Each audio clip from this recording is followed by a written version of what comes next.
Nah, Ya, selamat malam sahabat-sahabat semua. Perkenalkan saya Maki Hikmatin dari Ruang Putih Bandung. Eh, Hari ini saya juga nggak menyangka nih pesertanya begitu banyak, begitu antusias. Terima kasih sebelumnya untuk kesediaan yang mengikuti acara Zoom session ini.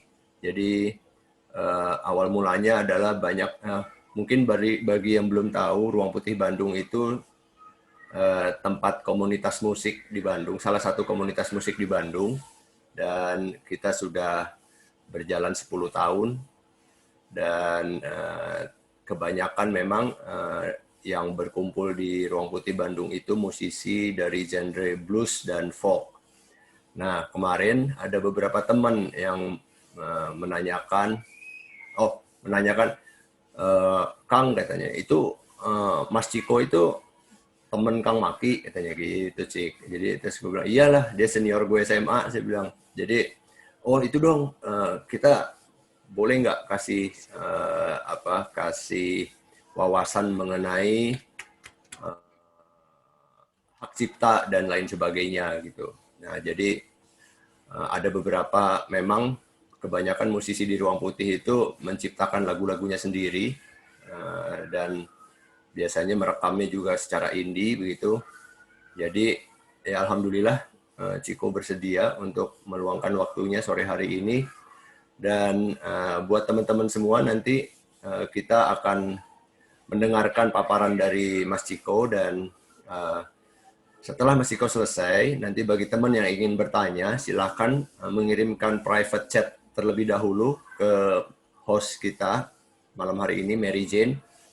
Ada mungkin nanti ada host Mary Jane, jadi nanti Jane akan yang akan meng-unmute teman-teman secara bergiliran sesuai dengan urutan chat yang dia terima.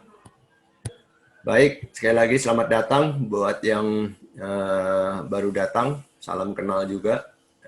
Terima kasih untuk mau menghadiri acara Zoom session pada malam hari ini. Jadi sekarang kita langsung saja mendengarkan, menyaksikan paparan dari Mas Ciko Hindarto. Silahkan, Cik. Oke, terima kasih Maki. Pertama-tama kami dari Wahana Musik Indonesia juga terima kasih atas inisiatif dari Ruang Putih Bandung ya. Ini kerja sama kita yang bukan pertama kali ya. Jadi waktu itu juga tim WAMI juga pernah bikin paparan di sosialisasi di Ruang Putih kurang lebih tahun berapa, 2016 gitu, 2016 2017 gitu ya. Tapi secara fisik sekarang kita buat yang secara online di sini sekarang ya. Oke, saya akan share screen dulu. Oke. Oke, saya dipercaya sama Wahana Musik Indonesia untuk menjadi chairman di Wahana Musik Indonesia, dan kita masuk dulu ke sejarahnya mungkin ya. Wahana Musik Indonesia itu baru ulang tahun kita kemarin. Kita ulang tahun tanggal 15 September, ya 15 September 2006, hari berdirinya WAMI. Dan waktu itu kita masih PT, masih perseroan terbatas. Jadi karena apa? Karena peraturannya waktu itu masih tidak secara spesifik harus nirlaba gitu ya. Jadi kita masih PT. Dan di 2012 WAMI menjadi anggota tidak tetap, atau bahasa Inggrisnya itu disebut professional member dari CISEC. CISEC itu adalah, kalau lihat teman-teman lihat di logo di sebelahnya WAMI, yang di sebelah kiri atas itu adalah badan asosiasi CMO sedunia. CMO itu Collecting Management Organization, atau ada beberapa negara disebut juga PRO ya, Performing Rights Organization gitu ya. Kalau di Indonesia disebut sebagai LMK, Lembaga Manajemen Kolektif. Nah, yang menaungi semua itulah CISEC di base-nya di Perancis. Tahun lalu itu sebelumnya presiden CISEC adalah Jean-Michel Jarre ya. Kalau ada yang tahu tahun 80-an tuh ada album itu Zuluk sama Oxygen gitu ya, musisi asal Prancis. Baru di tahun ini diganti oleh Bjorn. Bjorn itu salah satu anggota dari ABBA, jadi personal dari ABBA. Jadi kalau sebelumnya presidennya CISEC dari Prancis, untuk masa Swedia. periode berikutnya dari Swedia. Ya, betul. Tahun 2015 WAMI menjadi nirlaba. Ini karena di tahun 2014 ada ketentuan baru untuk lembaga manajemen kolektif diharuskan nirlaba. Dan WAMI menjadi badan hukum nirlaba berbentuk perkumpulan gitu ya. Perkumpulan di sini berarti yang tertinggi adalah rapat umum anggota. Ya, kita bikin pertemuan tahunan anggota itu di November biasanya, tapi karena COVID tahun ini kita tidak ada dan akan mulai tahun 2021 kita akan mulainya di sekitar di bulan Juli ya, di bulan Juli atau Agustus. Jadi kita mengajukan setengah tahun. Oke, kemudian di 1 Agustus WAMI mulai operasional sebagai perkumpulan berbadan hukum di tahun 2015 dan di tanggal 28 September WAMI mendapatkan izin operasional dari Dirjen Kekayaan Intelektual karena naungan WAMI di sini adalah dari Dirjen dari Kumham ya, Dirjen KI ya, Dirjen KI di bawah ke Kemenkumham. Kemudian di tahun 2017 kita mengadakan temuan tahunan anggota, ya tadi kita sebut sebagai pertemuan tahunan anggota karena lebih kayak report ya di pertemuan itu. Kita sudah mulai 2017, 18, 19 sudah 3 kali kita mengadakan pertemuan tahunan anggota. 2019 di bulan Mei tahun lalu kita dikukuhkan menjadi anggota penuh di SISEK. Jadi kalau tadi profesional, sekarang kita anggota penuh. Tentunya ini sejalan dengan kerja keras dari teman-teman di WAMI untuk membuat WAMI lebih kredibel di mata dunia juga di internasional juga. Nah, kami Dewan Kehormatan terdiri dari komposer dan beberapa teman-teman dari publisher ya. Ketua Badan Pengawas adalah ketuanya Irfan Aulia atau orang tuanya Irfan Samson gitu ya. Kemudian wakil ketuanya adalah Rita Marlina dari Aquarius dari Aquarius Publishing. Kemudian anggotanya ada Pak Adi, ini berdasarkan abjad ya anggotanya ya. Jadi pertama Pak Adi Nugroho itu di Trinity Optima, Pak Jaka dari Publishing Musik Pertiwi, Dori Windianto tuh anggota grup Endang Sukamti ya dari Jogja ya. Kemudian ada Pak Dose Udaya dari Bandung ya, komposer juga. Dodi juga komposer. Endang Raes dari Sukabumi, komposer juga. Pak Edi Haryatno dari publishing dari Naga Suara ya. Pak Effendi Wijaya dari Musika. Pak Johannes Junaidi dari Nadaku, Bu Julian Adanti dari Forte ya, Jawara dari Publishing Jawara, Maki Omar Parikesit dari Ungu ya, basisnya Ungu, Rian Eki Pradipta, Rian The Massive, kemudian ada Teresia Ebena Ezeria yang lebih dikenal sebagai Tere ya, Tere adalah juga komposer. Untuk Dewan Kehormatan kita ada Pak Hamid Awaludin dan Tante Titi Puspa. Jadi kalau di sini bisa lihat ada campuran dari pengawas ini baru dipilih di pertemuan tahunan anggota tahun lalu yang di bulan November 2019. Yang menggembirakan adalah lebih terwakili sekarang karena ada komposer perempuan yaitu Tere di sini. Kemudian ada yang dari indie ya Dori dari Endang Sukamti. Kalau Pak Endang Raes itu dari dangdut ya, beliau dari dangdut. Jadi kita merasa senang karena ada yang terwakili dari musik-musik yang tidak selalu yang mainstream gitu ya. Oke, untuk pengurus, saya berada di Ketua Badan Pengurus, ya. Jadi saya selalu melapor kepada Badan Pengawas dan dengan Dewan Kehormatan. Badan Pengawas adalah tadi diketuai oleh Irfan Aulia. Kemudian Ketua Harian yang lebih operasional sehari-hari adalah Pak Medi Ferialdi, ya. Kemudian kita lihat kakinya 3 yang sekarang berjalan, yang 2 masih kita kosongkan. Yang pertama adalah lisensi. Lisensi tugasnya adalah memungut dari pengguna karya musik gitu ya. Kalau kemudian ada yang namanya dokumentasi dan distribusi yaitu Pak Mehmet. Manajer keanggotaan baru minggu lalu diganti, jadi kita lagi buka lowongan nih untuk manajer keanggotaan. Bulan lalu masih ada Alsa tadinya, pemain drum ya, kalau yang tahu pemain drum perempuan ya, dulu adalah manajer keanggotaan. Manajer keuangan ada Siti Aisyah, kemudian ada bagian komunikasi. Oke, dan di sebelah di leher atau ini ada yang bagian compliance yaitu Fitri Hayatunisma, dan ada juga yang untuk QC. Jadi sejak 2016-17 WAMI sudah mulai juga karena keteraturan yang WAMI itu kerjanya repetitif, berulang dan rutin gitu. Oleh karena itu kita ada pengendali mutu di sini. Kita sudah mendapatkan sertifikasi ISO supaya untuk menjamin mutu pekerjaan gitu. Oke. Data di WAMI terakhir di Juli 2020 ini berdasarkan meeting dengan board. Kita ada board meeting setiap akhir bulan ya. Sampai akhir Juli 2020 kita bisa lihat komposer, jumlah anggota kita 2.300 orang. Waktu Desember 2015, akhir Desember, di mana ketika WAMI berubah menjadi perkumpulan, kita masih punya cuma punya 972, tapi sekarang sudah 2.340 gitu ya. Penerbit musik adalah mitra kita yang di 2015 masih 26, sekarang sudah 58. Dan menariknya beberapa tadi juga ada yang email saya dari teman-teman, ada yang bicara gimana kalau mau bikin publishing dan segala macam gitu ya. Nah, saya tadi arahkan ke APMINDO ya. APMINDO itu adalah Asosiasi Penerbit Musik Indonesia gitu ya. Atau bisa juga ada lagi PAMPI, itu juga asosiasi juga untuk publisher. Tujuannya adalah supaya jelas, mendingan ngomong langsung sama asosiasinya gitu, apa persyaratannya, boleh gini, boleh gitu, do and don'ts-nya segala, silakan kontak ke APindo gitu ya. Kemudian karya yang kita identifikasi di Desember 2015 ada 15.899 karya, ya. Dan kemudian di Juli 2020 71.849.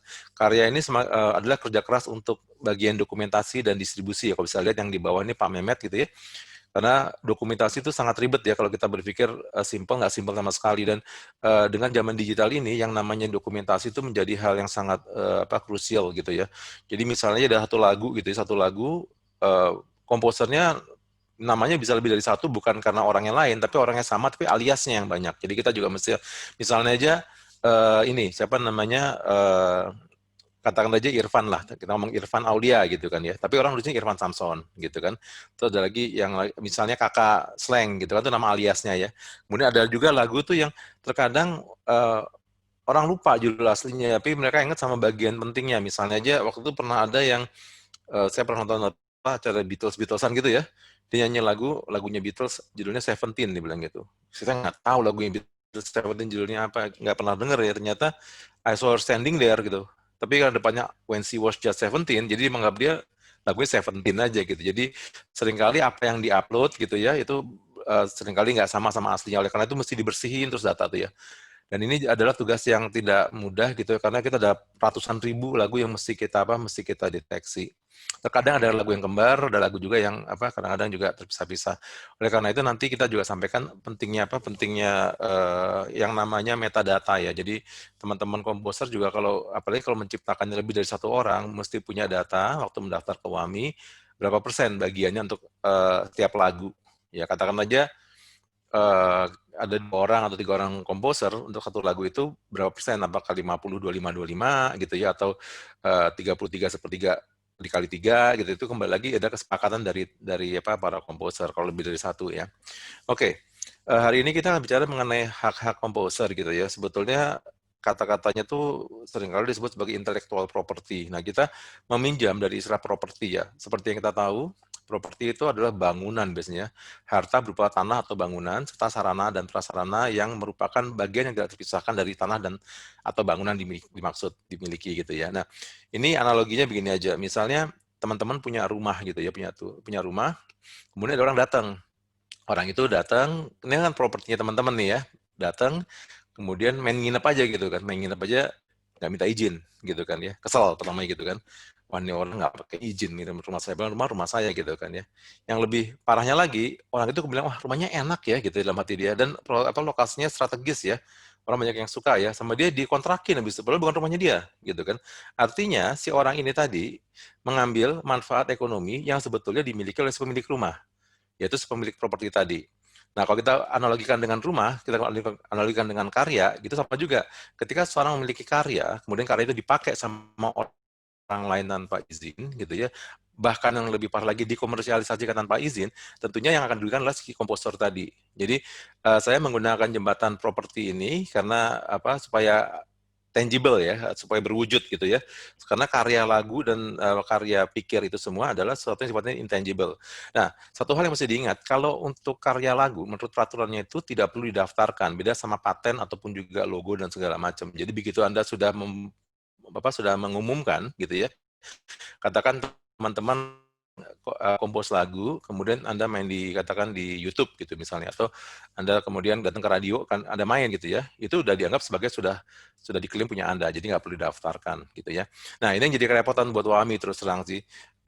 kita sangat berharap sekali kerjasama dengan mitra dalam hal ini publisher dan juga komposer untuk selalu rajin mendaftarkan atau mengupdate lagu. Karena tadi kita mesti mengumpulkan puluhan ribu dan ratusan ribu lagu gitu ya dari berbagai sumber. Kalau kita nggak tahu penciptanya tuh kita akan kerepotan. Akhirnya kita mesti browsing lagi, kita mesti cek lagi di YouTube kalau ada lagu ini karyanya siapa dan segala macam. Dan itu pun juga data yang kita dapat seringkali tidak benar. Oleh karena itu teman-teman tolong banget untuk apa? Untuk selalu mengupdate lagu kalau jadi anggotanya WAMI nanti. Karena itu untuk kepentingan teman-teman juga gitu. Oke, saya pakai analogi properti ini supaya untuk memudahkan ya. Tapi sebenarnya apa sih itu hak cipta gitu ya?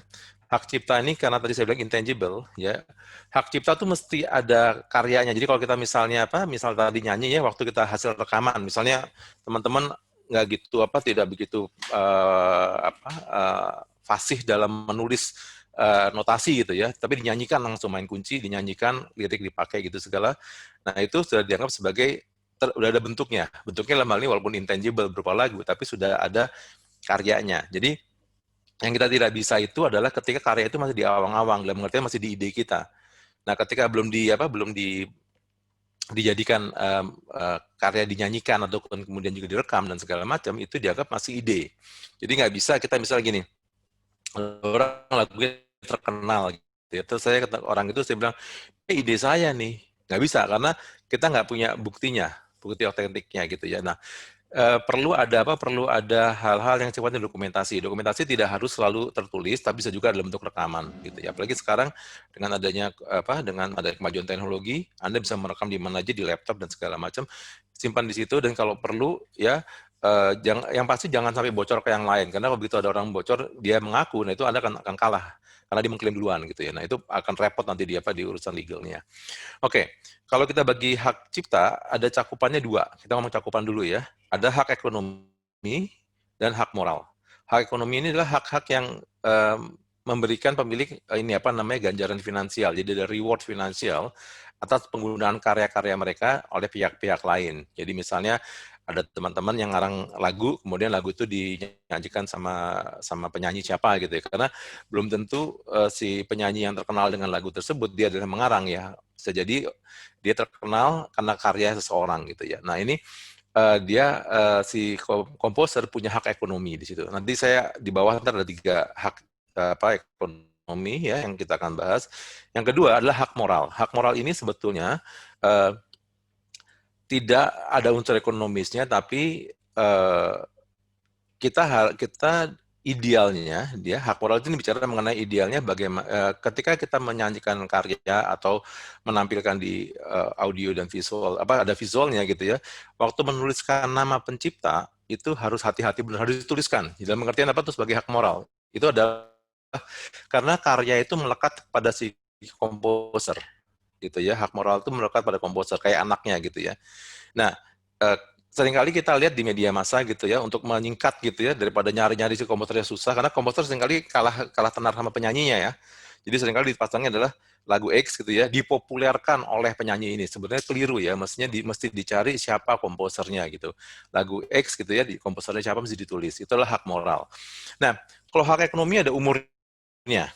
Ya, hak ekonomi ada umurnya. Jadi makanya kalau kita suka bilang ada masuk ke public domain gitu ya, itu terjadi kalau di Indonesia berlaku adalah hak itu berlaku sampai 70 tahun setelah komposer meninggal. Jadi kalau misalnya ada komposer mengarang lagu di tahun katakannya tahun 1950 gitu ya, kemudian dia meninggal di tahun 1970 gitu ya, hitungnya bukan dari lagu itu dirilis, tapi dari komposer itu meninggal. Jadi kalau dia meninggal tahun 1970, sekarang tambah 50 tahun berarti dia tambah 70 tahun, berarti dia akan memiliki hak itu anak cucunya dalam hal ini ya, sampai tahun 2040 gitu kan. Jadinya masih kalau sekarang dia meninggal tahun 70 gitu ya, masih ada 20 tahun lagi hak ciptanya dia. Kita ambil contoh yang gampang John Lennon kali ya. John Lennon dibunuh tuh tahun 80. Ditembak 80 di bulan Desember gitu ya. Anak cucunya masih menikmati hak ekonominya sampai tahun 2050 nanti gitu. Ya, nah setelah 2050 gimana? Jadi public domain. Tapi yang perlu diingat adalah hak moral termelekat. Walaupun sudah masuk ke public domain gitu ya, hak moralnya melekat. Satu hal ya, di Indonesia berlaku 70 tahun sesudah komposer meninggal, tapi di negara lain bisa jadi beda. Minimal 50 tahun sih. Jadi ada beberapa negara tuh cuma 50 tahun, ada beberapa negara 70 tahun. Di Indonesia menganut yang 70 tahun. Sebagai contoh begini, kalau teman-teman memainkan karya Beethoven ya di mana di sosial media ataupun di YouTube lah kata dalam hal ini itu nggak perlu lagi bayar hak ciptanya karena Beethoven meninggal sudah lama gitu kan ya. Nah, yang menjadi lebih ribet adalah kalau itu direkam, karena nanti ada namanya hak terkait. Nah, saya nggak ngomongin hak terkait di sini karena topik kita adalah hak cipta, tapi intinya hak terkait itu dia memberi kompensasi ekonomi kepada pemilik master. Jadi katakan aja lagunya Beethoven direkam sama Twilight Orchestra lah misalnya. Twilight Orchestra kemudian direkam. Ketika lagu itu diputar, yang dibayar tuh bukan si Beethoven ya, tapi si masternya tadi itu karena diputar itu ada karena ini saya nggak tahu teman-teman udah generasi Y sama Z kali ya. Kalau zaman dulu kita beli compact disc, beli apa yang asli ya, compact disc asli, kemudian juga vinyl yang asli, selalu ada kata-kata tuh hanya untuk didengarkan secara personal, tidak boleh diduplikasikan, tidak boleh dipasang di tempat umum dan segala macam. Karena begitu masuk ke tempat umum itu ada konsekuensinya gitu. Ya. Oke, jadi kembali lagi jadi ada hak ekonomi sama hak moral. Kita masuk ke hak ekonomi. Ada 3 hak ekonomi. Ada hak mechanical atau hak penggandaan. Itu bisa jadi kalau misalnya lagu tersebut digandakan. Nah, gandakan ini menjadi menarik ya karena kalau dulu kita ada hitungannya, ada hitungan kaset gitu ya, ada unit kaset, ada unit apa CD gitu ya. Kalau zaman sekarang udah beda ya, udah nggak ada itu, udah nggak ada fisik ada tapi udah semakin sedikit lah gitu ya. Nah, hak mekanikal ini menjadi kemudian jadi ketika lagu itu di-download gitu ya, itu menjadi ada hak mekanikalnya timbul gitu ya. Saya nggak banyak bicara di sini karena kalau hak mekanikal dan hak sinkronisasi itu masuknya ke ranahnya publisher, bukan di ranahnya performing right, bukan di ranahnya WAMI dalam hal ini. Nah, ada lagi kedua hak sinkronisasi. Kalau hak mechanical tadi saya discuss sama beberapa teman publisher, nilainya 6% dari harga basis. Kalau misalnya sebuah CD, saya gampangnya CD karena fisik ya. Kalau CD harganya dijual 35.000 dan base price-nya 10.000, nah 5% dari 10.000 tadi, yaitu 500 perak, itu adalah hak untuk karya. Kalau di dalam album itu ada 10 lagu, ya 500 bagi 10. Jadi per lagu dapat 50 perak. Untuk apa? Untuk hak mekanikalnya. Kecil ya kesannya, tapi biasanya ada ada ininya juga, ada polanya yang disebut sebagai advance. Jadi ada advance royalty untuk mechanical. Ya, itu di domainnya publisher. Sinkronisasi ini menarik. Sinkronisasi ini sangat bukan lentur ya, sangat bebas. Jadi ketika satu sinkronisasi ini adalah ketika suatu karya itu dipadu-padankan dengan media yang lain. Lagu dijadiin iklan, lagu dijadiin sinetron gitu ya, lagu dijadiin lagu game gitu misalnya, itu masuk ke sinkronisasi. Dan cara berhitungnya sangat tergantung sama negosiasi gitu kan ya.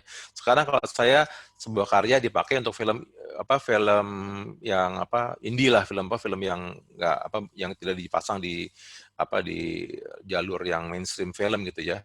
Mungkin yang punya karya pun kenal sama saudaranya. Bukan digratisin ya, tapi mereka bilang, oke, segini deh sinkronisasinya deh.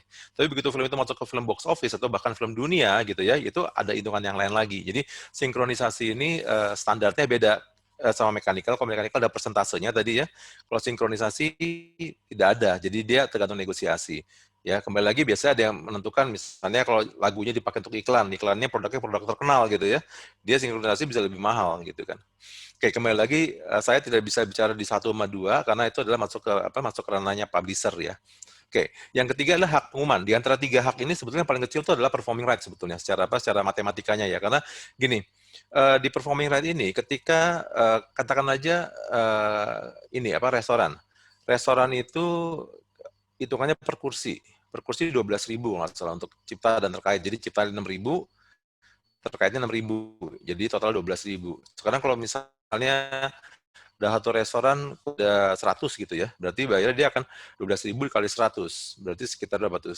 Kalau 10-nya aja berarti kan 1,2 juta ya? Bener ya? Atau untuk ciptanya 600.000 gitu kan ya, karena dia punya, bener nggak ya? Kalau 6.000 kalau dia punya 600.000 bener kan? 600.000. Mau lagunya diputar cuma satu, sorry, itu 600.000 adalah harga yang harus dibayarkan si restoran per tahun untuk cipta, 600.000 lagi buat terkait, karena kan pakai master kan ya. Itu 600.000 per tahun tadi, yang kalau tadi saya katakan ya, itu mau lagunya cuma satu diputar, mau 12 lagu, mau 2.000 lagu, mau 2 juta lagu, dapatnya juga 600.000. Jadi 600.000 pembaginya akan jadi banyak ketika si tempat tersebut makin banyak memutarkan karya gitu. Jadi tadi saya bilang hak pengumuman ini sangat kecil gitu. Bahkan pernah ada teman kita dari Indonesia, tapi dia pakai pakai LMK-nya dari luar Indonesia. Dia bilang, kok saya nggak dapat ya gitu ya dari WAMI. Kita cek dulu. Oh, dia bukan anggota WAMI. Kamu bukan anggota WAMI. Kamu terdaftar di CMO asing. Terus kita cek kan, ternyata dapatnya cuma belasan rupiah. Jadi saking kecilnya itu ya. Jadi kembali lagi hak pengumuman ini adalah di antara bertiga ini yang paling kecil sebetulnya gitu ya. Oke, selanjutnya gini, kalau ada teman-teman yang berminat untuk menjadi anggota WAMI gitu ya, kita menyebut publisher sebagai mitra dan komposer sebagai anggota gitu ya. Nah, yang pertama adalah komposer di sini akan mengisi formulir isian ya, formulir isian sebagai anggota gitu ya.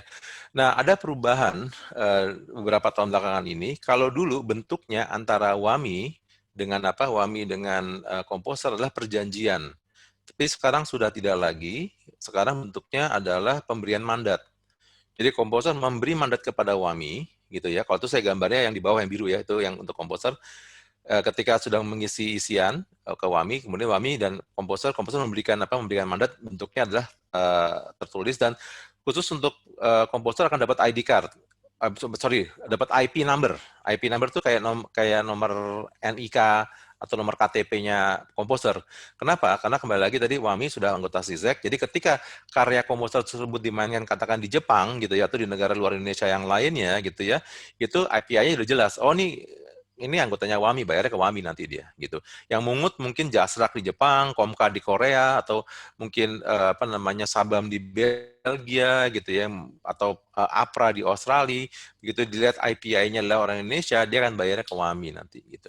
Nah, jadi kalau penerbit musik di sini mereka akan bentuknya adalah kerjasama, karena kita adalah jadinya kemitraan ya. Tapi kalau pada komposer adalah pemberian mandat gitu ya. Nah, kalau ada yang mau keluar dari WAMI katakan gitu ya, semoga sih enggak ya. Kita sih selalu berusaha untuk supaya komposer tetap di kita, karena kita memberikan layanan terbaik buat komposer. Tapi kalau mau keluar, tidak perlu cara yang paling gampang adalah dengan mencabut mandatnya. Jadi saya mengambil mandat saya, mencabut mandat saya dari WAMI untuk bertindak sebagai komposer. Nah, kenapa ini dibuat? Karena dari peraturannya tidak bisa perorangan itu datang ke karaoke atau datang ke restoran untuk ini lagu saya dimainin, saya minta bayaran.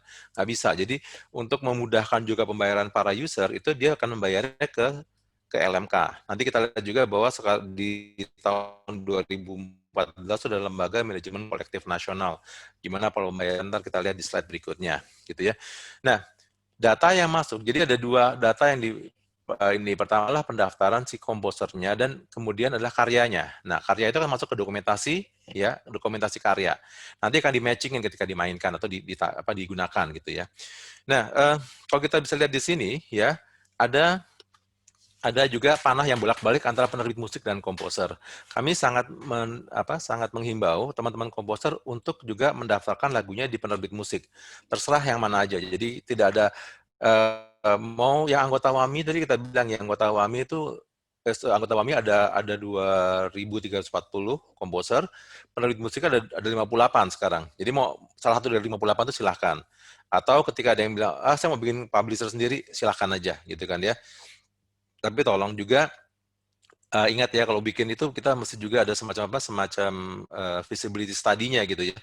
Apakah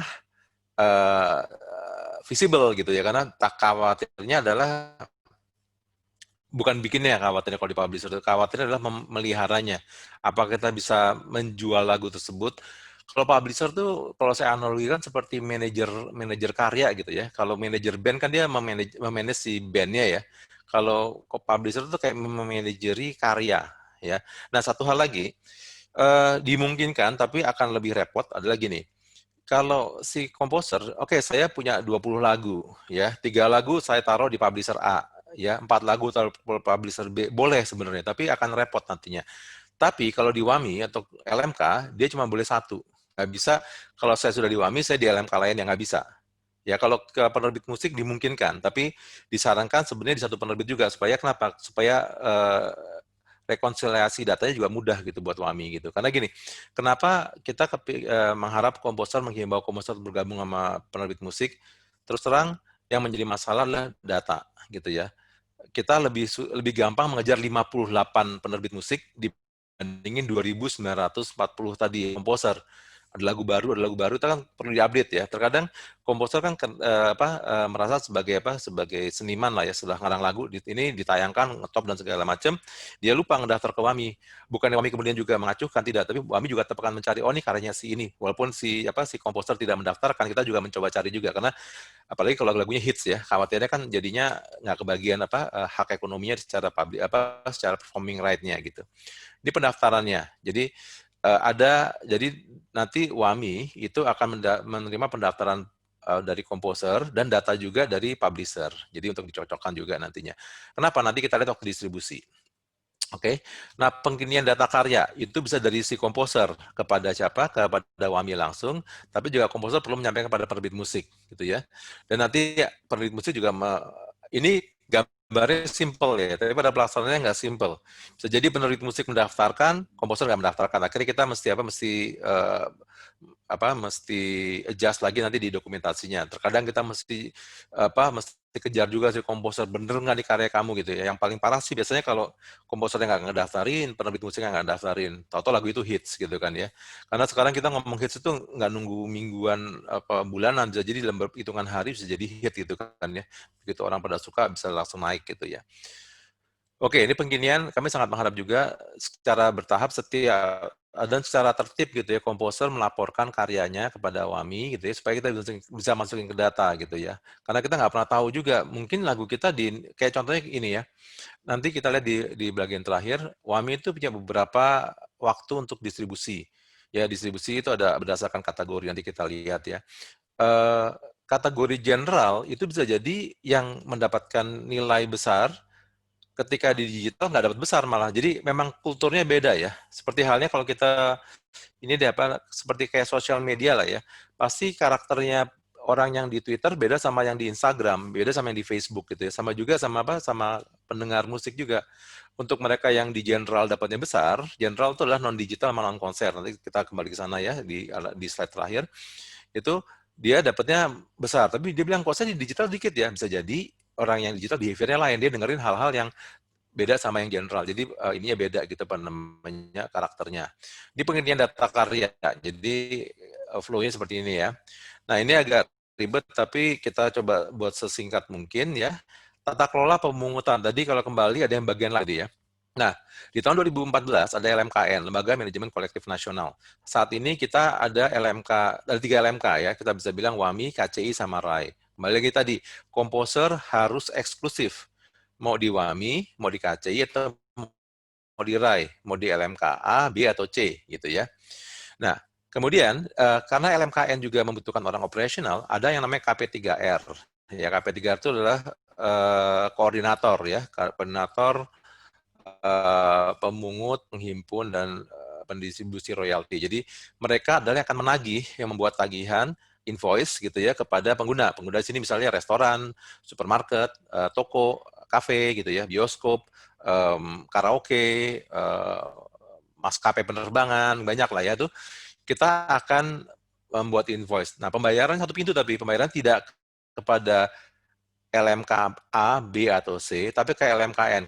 Kalau kita lihat yang garis biru muda, itu mereka bayarnya semua invoice dari KP3R, tapi pembayaran ke rekeningnya LMKN. Jadi terpusat semua ke sana gitu, untuk masalah transparansi. Jadi ketika uang masuk ke LMKN itu mengetahui. Nah, kemudian ada dua tugas, ada dua kewajiban lah, kewajiban dari si user. Yang pertama membayar berdasarkan tarif ya. Saya nggak bahas tarif di sini karena tarifnya beda-beda ya. Contoh tadi kalau restoran hitungannya kursi, tapi kalau toko gitu hitungannya meter persegi gitu kan ya. Kalau karaoke hitungannya adalah ruang gitu kan. Kalau kalau konser hitungannya persentase dari harga tiket dan segala macam. Ya, jadi beda-beda. Nah, intinya ketika mereka membayar itu nanti LMKN akan selain menerima uangnya ya, mereka juga menerima kita sebut sebagai log sheet. Karya apa saja yang digunakan. Nah, dari karya yang digunakan tadi kan lihat, oke, ini punya LMKA, ini punya LMKB, punya LMKC. Itu dibagi berdasarkan log sheet. Jadi memang pada kondisi sekarang masih jauh dari ideal ya. Tapi dari LM kan sudah ada goodwill untuk memulai dengan membagi berdasarkan log sheet ya, jumlahnya lebih minor dibandingkan sama yang kesepakatan, tapi lama-kelamaan kita harapkan mungkin imbang ya, nggak 100% pakai log sheet, tapi kita akan dapat lebih. Karena gini, komposer yang lagunya sering dimainkan, idealnya mendapatkan konsekuensi ekonomis yang lebih besar dibandingkan sama komposer yang lagunya jarang dimainkan atau tidak pernah dimainkan gitu ya. Jadi itu sebenarnya logikanya seperti itu. Tapi untuk informasi juga di seluruh dunia pun akhirnya tidak semua user itu memberikan daftar lagu. Akhirnya biasanya kita pakai proxy. Proxy yang digunakan bisa macam-macam. Umumnya adalah ini broadcast, apakah radio atau TV. Nah, untuk WAMI secara spesifik, kita punya yang namanya monitoring TV sama radio. Jadi TV sama radio itu kita punya data-data lagu yang dimainkan, itu sebagai dasar pembagi ketika log sheet itu tidak ada. Gitu ya. Oke, dari sini tata kelola pemungutan royalti pencipta seperti ini. Nanti LMKN akan mendistribusikan kepada LMK A, B, dan C gitu. Oke, nah uang sudah masuk nih ke WAMI. Terus kita masuk ke yang namanya royal distribusi ya. Nah, kalau kita bisa lihat di sini ya, ada dua hal kan tadi saya bilang, uangnya, ya penerimaan lisensinya, rupiahnya, dan juga penggunaan karyanya. Itu kemudian masuk ke data. Nanti kita akan cek. Katakan aja ini kita ada masuk ke yang masuk wilayah WAMI ya. Kalau tadi kita anggap aja WAMI adalah salah satu dari A, B, atau C. Gitu ya. WAMI dapat uangnya, dan WAMI dapat laporan penggunaan karya. Nah, kemudian kita akan lihat di data distribusi. Mana yang, katakan aja ada komposer A gitu ya. Komposer A itu dia lagunya dimainkan sekian kali, katakan gitu ya, rupiah yang didapat sekian dari user itu, kemudian dia akan dibagi. Ini pekerjaan yang sangat sulit, oleh karena itu kita sebagai WAMI pun mulai tahun 2 tahun 3 tahun belakangan ini, setelah kita cukup mampu gitu ya, kita sudah mulai investasi di sistem, di mana kita supaya comply sama internasional, kita pakai penyedia sistem yang sudah diakui juga oleh CSEC, jadi kita pakai penyedia sistem. Sekarang masih dalam proses, semoga di kuartal 1 2021 sudah bisa run dengan lebih baik gitu ya. Nah, setelah distribusi ini tadi, jadi dari data, dokumentasi anggota dan karya tadi ya, dia akan mana? Dia akan ke berapa penggunaan, tektokan tuh ya, antara dokumentasi sama distribusi, setelah itu keluar laporan distribusi.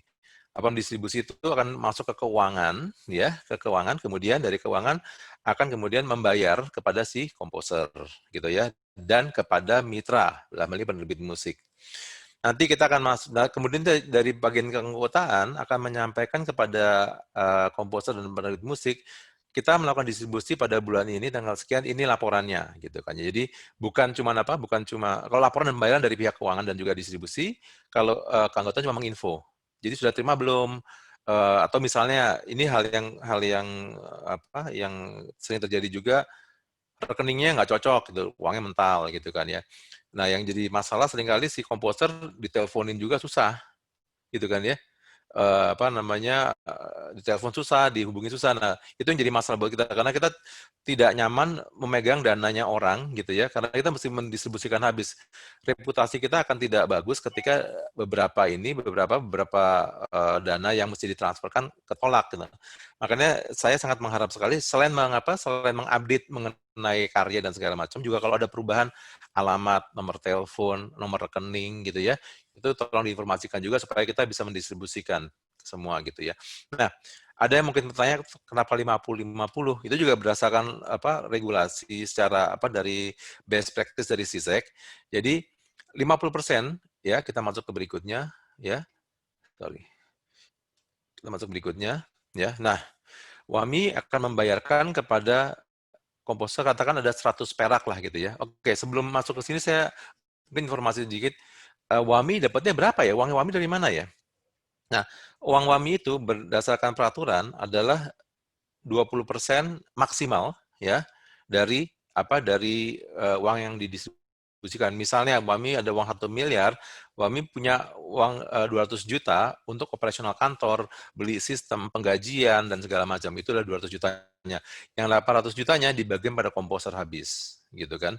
Untuk yang sudah terdata dan segala macam. Nah, dari 800 juta tadi ya, 50%, 400 juta akan masuk ke penerbit musik ya, 400 juta lagi kepada komposer. Nah, kalau komposer dengan publisher itu punya hubungan kerjasama, nanti ada deal lagi, persentasenya bisa jadi beda-beda ya. Saya nggak bisa sebut angka, kenapa? Karena sorry, dia membayar ke publisher 30%, dia dapat 70%, ada yang 50-50, ada yang 20-80, ada yang ganjil nomornya katakan 24-76 kali, saya nggak tahu ya, tapi intinya itu adalah masing-masing sendiri. Jadi katakan dari 400 juta yang ke komposer dapat 400 juta. Yang 400 juta ke penerbit musik misalnya dia 50-50 lah, hitung gampang lah ya. Nah, dari penerbit musik, si komposer akan dapat lagi 200 juta, yaitu 400 juta yang dari WAMI, karena 50-50 perjanjiannya antara penerbit musik dan komposer, dia dapat lagi 200 juta. Totalnya, ya, si komposer akan dapat 600 juta. 400 juta dari WAMI, 200 juta dari penerbit musik. Penerbit musik dapat 200 juta. Gitu kan, untuk apa? Untuk sebagai fee-nya dia sebagai yang mengelola si karya tadi. Nah, kalau misalnya sekarang saya nggak punya publisher gimana? Kita akan keep yang 50% tadi sampai ada publisher, gitu kan ya. Kenapa? Karena hal yang bisa terjadi dan kita hindari adalah kalau kita bayar 100% sama komposer, ada tuntutan hukum dari penerbit musik dan menunjukkan bukti-bukti gitu ya, bahwa kita yang lagu ini dikuasakan buat kita, jadi WAMI mesti bayar kita juga si 50% tadi kan. Nah, saya udah bayar ke komposer, saya bilang gitu. Nah, kita nggak mungkin mengejar komposer lagi untuk mengembalikan uang itu kan, akan susah. Oleh karena itu kita menjaga, dan oleh karena itu kembali lagi di awal tadi saya menghimbau untuk teman-teman yang komposer juga punya publisher. Tujuannya adalah tadi. Karena gini, tadi saya sudah katakan di depan ya, bahwa yang namanya performing right ini paling kecil di antara rights yang lain, di antara rights yang mechanical sama yang sinkronisasi gitu kan ya. Jadi kalau cuma di WAMI aja, teman-teman. Jadi gini, ada tanya juga, kalau saya ada di WAMI, apa saya mesti ke publisher juga? Boleh nggak? Boleh. Jadi kalau Anda di publisher, karena urusannya lain. Publisher tadi kita bicara kan, mengurusi yang mechanical, dan satu lagi adalah tadi sinkronisasi. WAMI cuma performing. Khawatirnya kalau teman-teman nggak punya publisher gitu ya, nanti ada opportunity yang hilang gitu. Sebenarnya lagu Anda mungkin bisa dipakai sebagai iklan kali, bisa dipakai sebagai soundtrack film kali. Nah itu akan hilang kan, nggak mungkin juga, kita agak susah buat komposer untuk jualan keliling kan. Salah satu kekuatan dari publisher itu mereka udah punya network juga, network ke TV, network ke production house, network ke mana misalnya aja ke advertising agency gitu kan ya. Jadi sangat diharapkan komposer pun punya hak-hak yang bisa dimaksimalkan melalui penerbit musik. Oke, ini adalah slide yang terakhir. WAMI melakukan distribusi setahun ada, kalau kita bisa lihat 6 kali gitu ya. General di bulan Juni. General itu adalah segala sesuatu di luar digital dan konser. Katakan karaoke, maskapai penerbangan, televisi, radio belum bayar by the way. Televisi, kemudian si karaoke dan segala macam. Contohnya di tahun 2019 Desember ketika sudah tutup buku, kita akan hitung-hitungan dan segala macam. Di bulan Juni 2020 kita mendistribusikan ya apa yang kita dapat dari lisensi di tahun 2019. Jadi kalau saya bilang Juni ini adalah untuk membayar di tahun lalu. Oke ya. Kalau untuk digital, kenapa dipisah? Digital mulai dipisah di 2016. Kita udah mulai pisah digital. Kenapa? Karena digital itu datanya lebih banyak, lebih konkret dibandingin sama general. Tadi yang saya bilang kan, tidak semua pengguna general itu memberikan data lagu gitu kan ya. Kalau digital karena di data ya hasilnya ketahuan nih karya siapa dan segala macam. Bisa kita cek, dan sekaligus relatif lebih mudah secara pendataannya. Oleh karena itu kita bagi di April dan Oktober. Semester 1 itu kita bagikan di Oktober ya. Semester 2 2019 kita baginya di April 2021. Begitu terus saja. Jadi April dan Oktober itu karena pertimbangannya ini juga semester ya. Jadi yang Oktober itu adalah semester 1 2020 itu akan dibagikan di Oktober nanti. Ya, semester 2 2020 akan dibagikan di bulan April 2021 dan seterusnya. Nah, konser per 4 bulan berarti ya konser. Nah, konser ini kenapa dipisah? Karena konser ini pun juga datanya lebih mudah. Antara uang yang masuk dengan daftar lagu, karena biasanya kita akan minta ke promotornya, event organizer-nya, lagunya apa aja, dan kita bisa bagi cepat. Ya, nah ini yang seringkali jadi hal yang blunder juga di komposer gitu kan, karena kita punya 6 kali distribusi, dibilang wah saya di bulan Juni dapat banyak, kok saya di bulan Juni dapatnya dikit ya, gitu kan. Jadi di bulan November dapatnya dikit ya, pernah ada yang komplain, kok jadi turun sih Wami ngasihnya ke saya gitu kan ya. Nanti dulu bulan apa? Bulan November itu konser. Konser pasti akan lebih kecil dibandingin digital sama general. Untuk informasi sekarang digital, untuk performing digital, sekarang kita sudah 2/3 kali ya. 2/3 itu dari mana? Dari digital. Oke, ini terakhir kalau ada yang mau jadi anggota WAMI, silakan ke website wami.id. Di sana bisa diunduh ininya ya, apa namanya, formulir pendaftarannya, atau bisa juga email ke info@wami.id. Saya rasa itu aja. Sorry kepanjangan. Saya pikir cuma setengah jam kita lebih. Semoga memberikan informasi yang diharapkan. Kalau ada pertanyaan, silakan ke host. Oke, untuk pertanyaan yang pertama dari Bapak Indra Hadijaya. Silakan, Pak. Oke, silakan Pak. Saya udah jawab tadi Mas Indra ya. Emailnya dijawab. Ya. Ya, itu dibuka, tolong di-mute ya. Oke, Mas Indra gimana? Halo Mas Iko. Halo, selamat malam, Ya, Mas. perkenalkan saya Indra. Asal sebenarnya dari Makassar. Saya representasi dari band Makassar. Namanya Theory of Acoustic. Saat ini Theory of Acoustic itu belum menyentuh ke digital platform, Spotify, YouTube, dan lain sama sekali. Distribusi album masih di fisik dan website.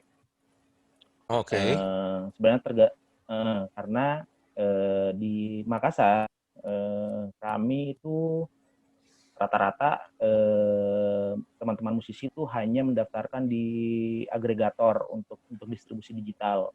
Jadi hanya mendapat performing rights untuk musisinya. Jadi mereka masih belum terlalu melek akan hak komposer gitu. Karena masih menganggap bahwa dari agregator akan dapat hak untuk musisi, walaupun sebenarnya musisinya juga komposer juga gitu. Makanya timbul pertanyaan yang sempat saya email ke Mas Ciko itu, karena memang peluang di sana masih ya, karena awareness akan hak komposer itu memang masih rendah sih menurut saya gitu. Yeah. Yang ini komposernya musisinya juga. Jadi apa singing komposer gitu atau komposernya terpisah? Iya. Si musisinya yang bikin lagu sendiri, terus distribusinya ke agregator digital gitu. Pertanyaannya apa, Mas Indra? Pertanyaannya, value apa sebenarnya yang bisa ditawarkan ke musisi itu sebagai komposer untuk mereka akan mendaftarkan juga ke WAMI selaku kolektor gitu, agar mereka lebih mau lebih terbuka lah gitu. Terus yang kedua, apakah dengan mendaftarkan lewat agregator digital itu juga otomatis si komposer selaku hak kita akan terdaftar sebagai hak kekayaan intelektual atau seperti apa? Kalau tadi saya bilang ya, kalau begitu sudah masuk ke ke wilayah publik gitu ya, itu nggak perlu didaftarkan. Artinya itu karyanya sudah melekat kepada si komposer. Gitu kalau menurut peraturan begitu. Jadi beda sama kayak paten ataupun juga logo, kita mesti daftar gitu ya. Nah, kalau lagu enggak, kalau karya itu enggak. Nah, artinya jawabannya tadi yang terakhir itu udah punya dia gitu kan. Cuma pertanyaannya, kalau dia tidak punya tidak punya atau bukan anggotanya LMK gitu ya, itu nanti akan jadi unclaim karena dia nggak di mana-mana. Jadi uangnya ada, misalnya uangnya ada ya, kita nggak bisa bayarkan karena kita tidak dia bukan anggota di mana. Katakannya gini, kalau dia anggota di WAMI ya kita langsung bayar ke dia gitu loh. Tapi kalau dia belum jadi anggota, agak sulit kita membayar ke yang non anggota karena nanti akan jadi ribet ininya karena ada perjanjian tadi ada pemberian ini segala ya, pemberian mandat segala gitu.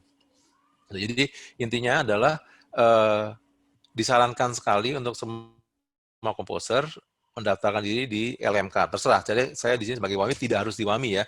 Anda bisa juga ada pilihan KC atau RIGHT, itu kembali pilihan dari masing-masing komposer.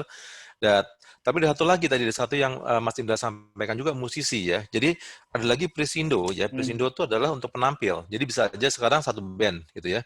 Satu band dari 5 orang gitu. Yang ngarang lagu cuma 1 orang. Yang 4 itu sebenarnya bisa mendaftarkan ke Presindo juga.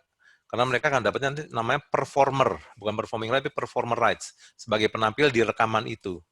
Nah itu saya terus terang saya nggak tahu ngitungnya gimana, karena akan jadi sangat kecil sekali ketika lagunya itu yang memainkan adalah orkestra kan, karena setiap pemain akan mendapatkan sekian perak dari komersialisasi dari lagu tadi gitu, itu masuknya ke performer, right gitu Mas. Jadi kalau sudah mendaftarkan kalau saya rasa sih pendaftaran mungkin Mas Muna yang dari label bisa bantu juga gitu ya. Pendaftaran itu kalau kita melalui agregator, yang dilihat mungkin karena dia menggunakan masternya kayaknya, lebih ke situ kayaknya ya. Gitu, karena masternya punya si komposer sama si musisi tadi itu kan, master punya dia, Mas Indra. Master sekarang kalau saat ini makanya kami sebenarnya lebih masih sangat berhati-hati untuk digital platform sebenarnya karena yang pertama menjaga esensi album karena untuk supaya pendengar sebenarnya lebih paham isi album seperti apa, makanya kami arahkan ke website. Website itu Okay. penjelasan lirik dalam bahasa Indonesia dan bahasa Inggris sebenarnya di website, jadi lebih paham. Itu bahasanya bahasa Karena Makassar, Mas? Bahasa budaya Bugis, bahasa itu? enggak, Bahasanya? Oke. ada juga, ada.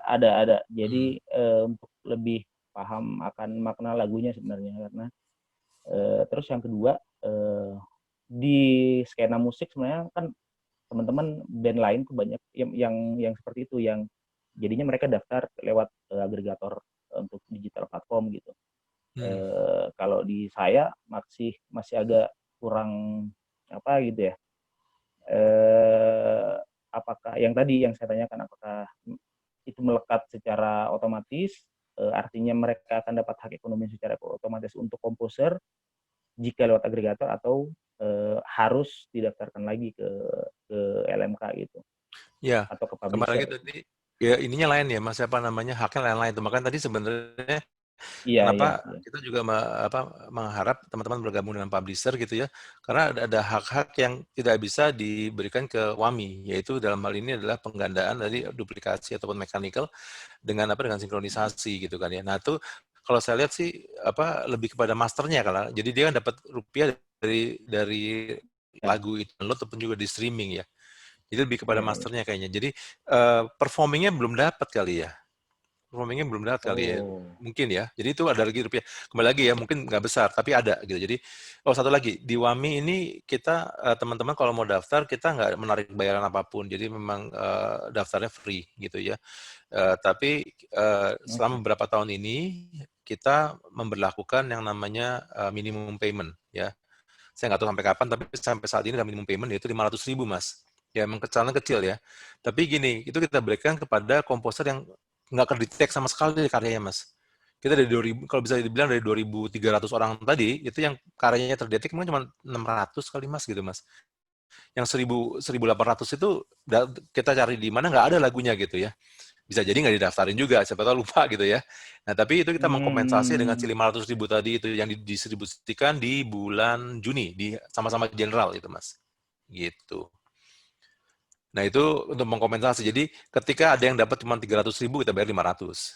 Ada yang dapat cuma 50.000, 500. Itu untuk mengkompensasi. Karena nanti dia bilang, wah, saya di kampung saya diputar terus tuh, gitu kan ya. Nah, itu untuk mengkompensasi hal-hal yang kita nggak ketangkap di mana, nggak ketangkap di lisensi, gitu, Mas Indra. Untuk saat ini masih gitu ya, masih berlaku ya. Semoga berlaku terus. Jadi artinya si komposer itu sebenarnya nothing tulus ya, mendaftar tidak bayar, minimum payment-nya dapat gitulah. Gitu sih sebenarnya sih. Gitu Mas Indra. Terima kasih Mas Ciko. Ya, terima kasih Mas Indra. Semoga memuaskan. Oke, untuk pertanyaan yang selanjutnya ada dari Agi Narutama. Ya, Mas Agi. Halo Mas Ciko. Halo Gi. Tugasmu agak lebih repot soalnya, saya udah tahu. Iya. Sebenarnya sebelum saya ada beberapa pertanyaan, cuma saya bikin singkat aja. Pertama tentang hak dulu aja. Nah, sesuai dengan konteks profesi saya sebagai mungkin teman-teman di sini juga ada beberapa, ada Bendi Gusti, ada Yudi Arvani, saya tadi lihat. Kita bekerja dalam konteks membuat musik untuk film atau film score gitu. Nah, saya mau tanya lebih umum dulu aja, gimana sih sebenarnya hak dari untuk film score ini ya, gitu ya? Karena film score itu apakah memang bisa didefinisikan sebagai lagu ya? Karena Terus juga haknya tuh bagaimana? Karena film score itu sebenarnya tidak 100% idenya datang dari si komposer tentunya. Ada brief dari sutradara, ada brief kadang-kadang dari produser gitu. Jadi itu dulu yang pengen saya luruskan. Terus apakah hak yang biasanya gini, ini problemnya biasanya ada di kontrak biasanya ya, atau mungkin di perjanjian sebuah proyek.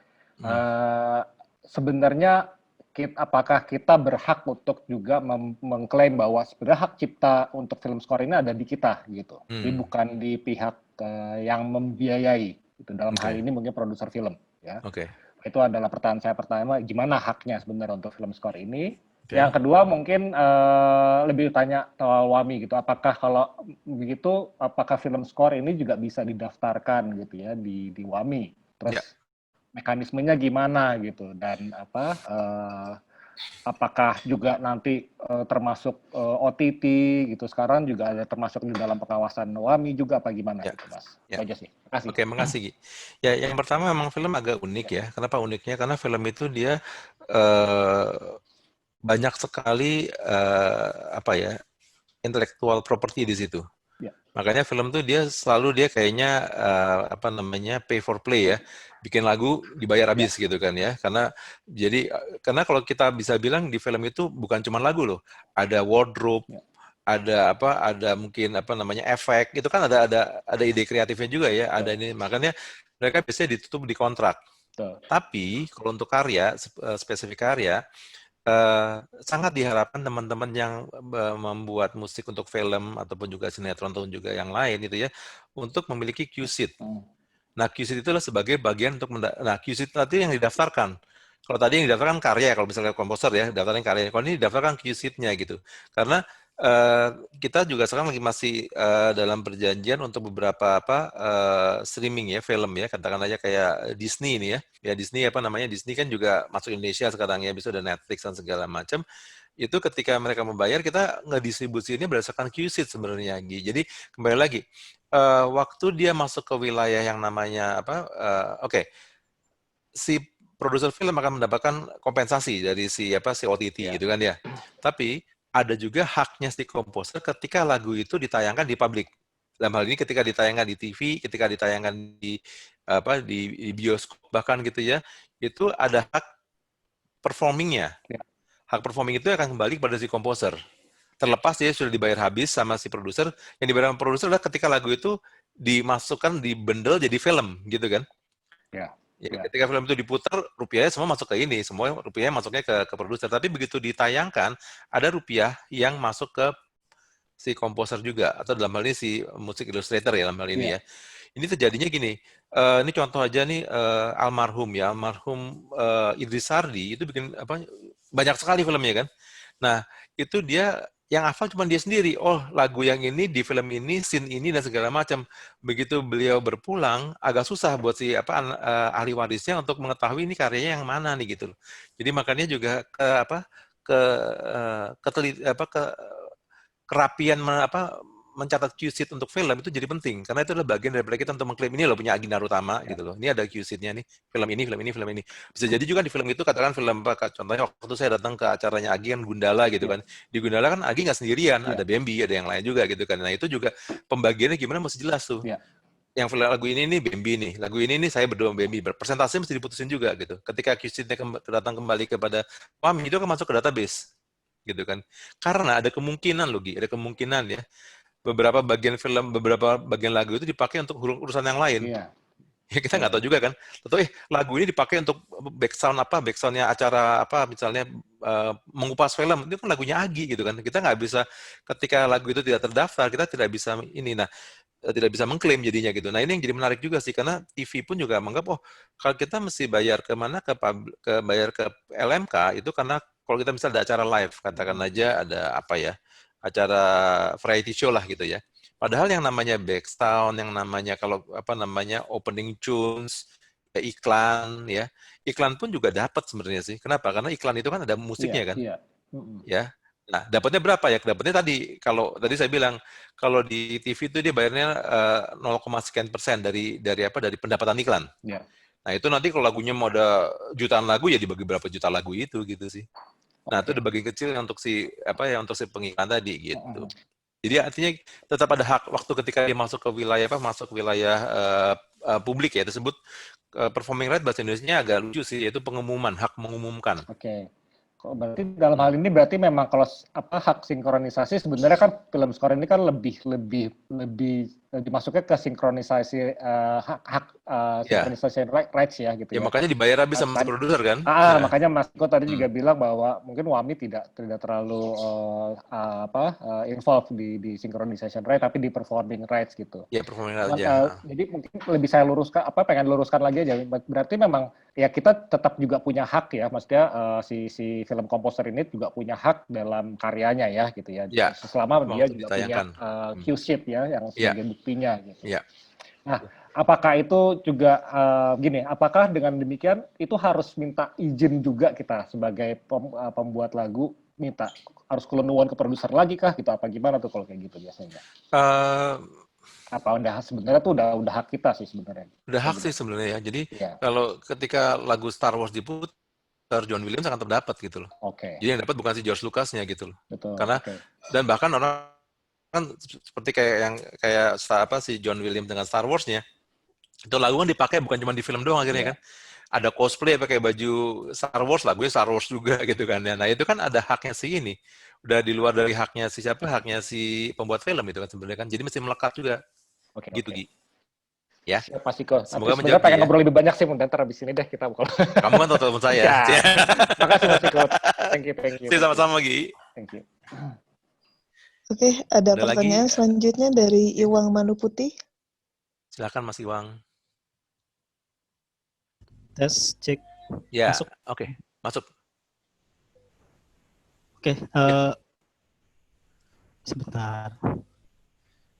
Ya, selamat malam Mas Ciko. Ya, Mas Iwang, selamat malam.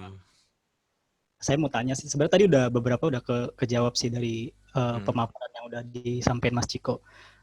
Mungkin karena saya ini mungkin masih dibilang masih awam gitu ya buat bikin lagu atau daftar lagu gitu. Nah, rencananya tuh ke depan kayak pengen daftar, cuma mungkin kayak masih bingung gitu loh, apa sih prosedur atau ada nggak sih syarat-syarat tertentu yang harus dipenuhi. Misalnya saya kayak sempat baca mungkin harus punya beberapa karya baru bisa didaftarin gitu. Maksudnya butuh kejelasan di situnya sih. Mungkin itu aja sih Mas. Terima kasih. Terima kasih Mas Iwang ya. Pertanyaan. Jadi gini, dulu memang minimal 3 karya gitu kan ya. Tapi akhirnya dengan perkembangan teknologi dan segala macam kita melihat bahwa istilah one hit wonder tuh jadi makin banyak. Jadi banyak dengan satu karya tapi terkenal banget gitu ya. Jadi kita ngerasa wah ini nggak fair juga kalau kita menutup rezekinya dia karena dia nggak punya 3 karya tapi satu karya dia ini banget ngehit banget. Jadi akhirnya kita tidak membatasi karya sekarang gitu. Jadi bisa aja dengan satu karya untuk daftar. Oke. Gitu. Terima kasih Mas Iko.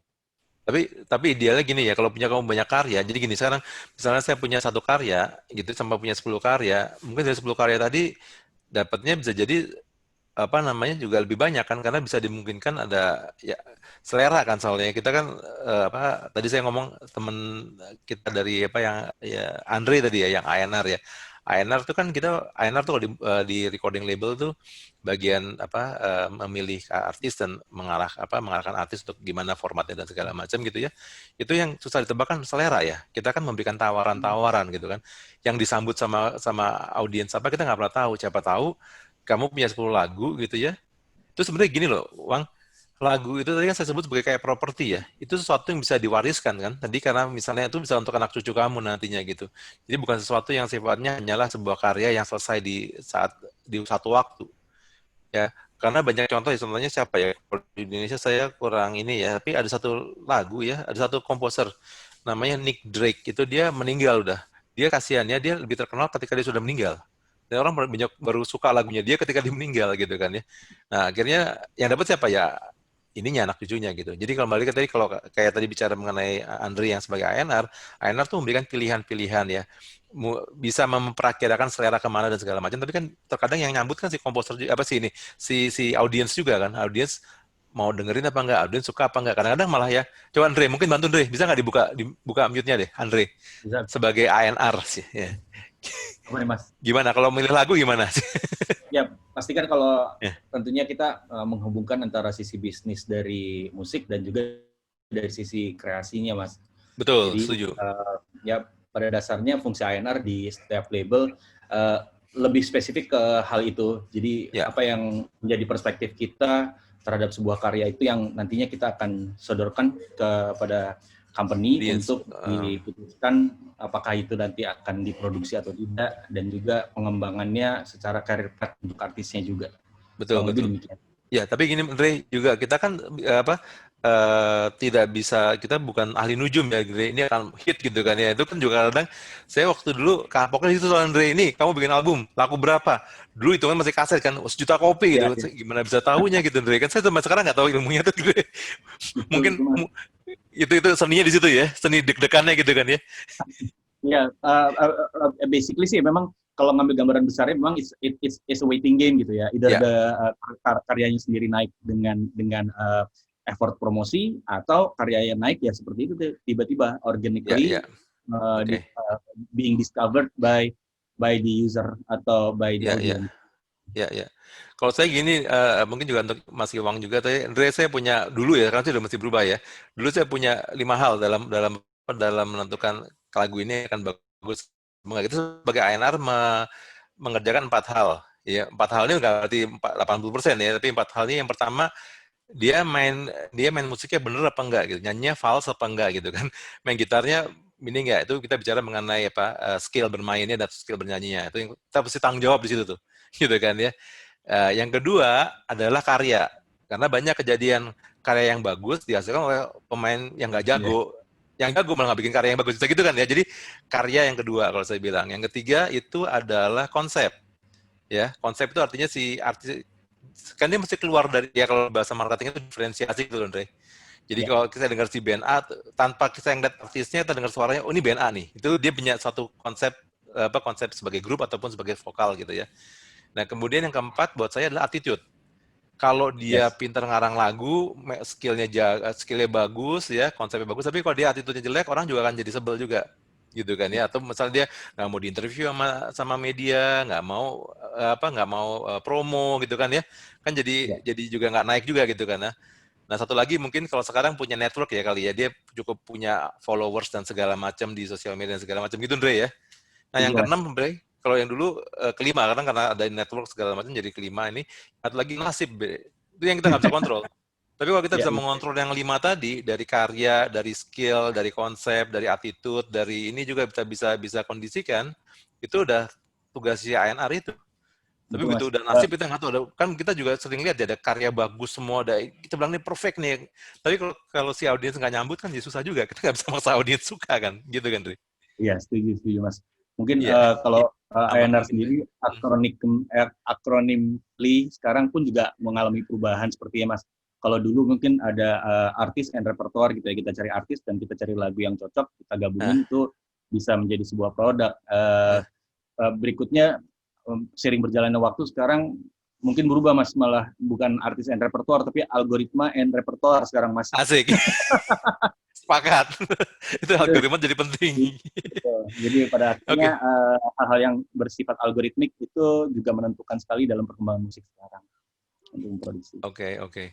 Oke, makasih Andre untuk bantuannya. Saya makasih. Mas Iwang menjawab Mas ya, semoga memberikan gambaran juga. Makasih Mas Ciko, Mas Andre.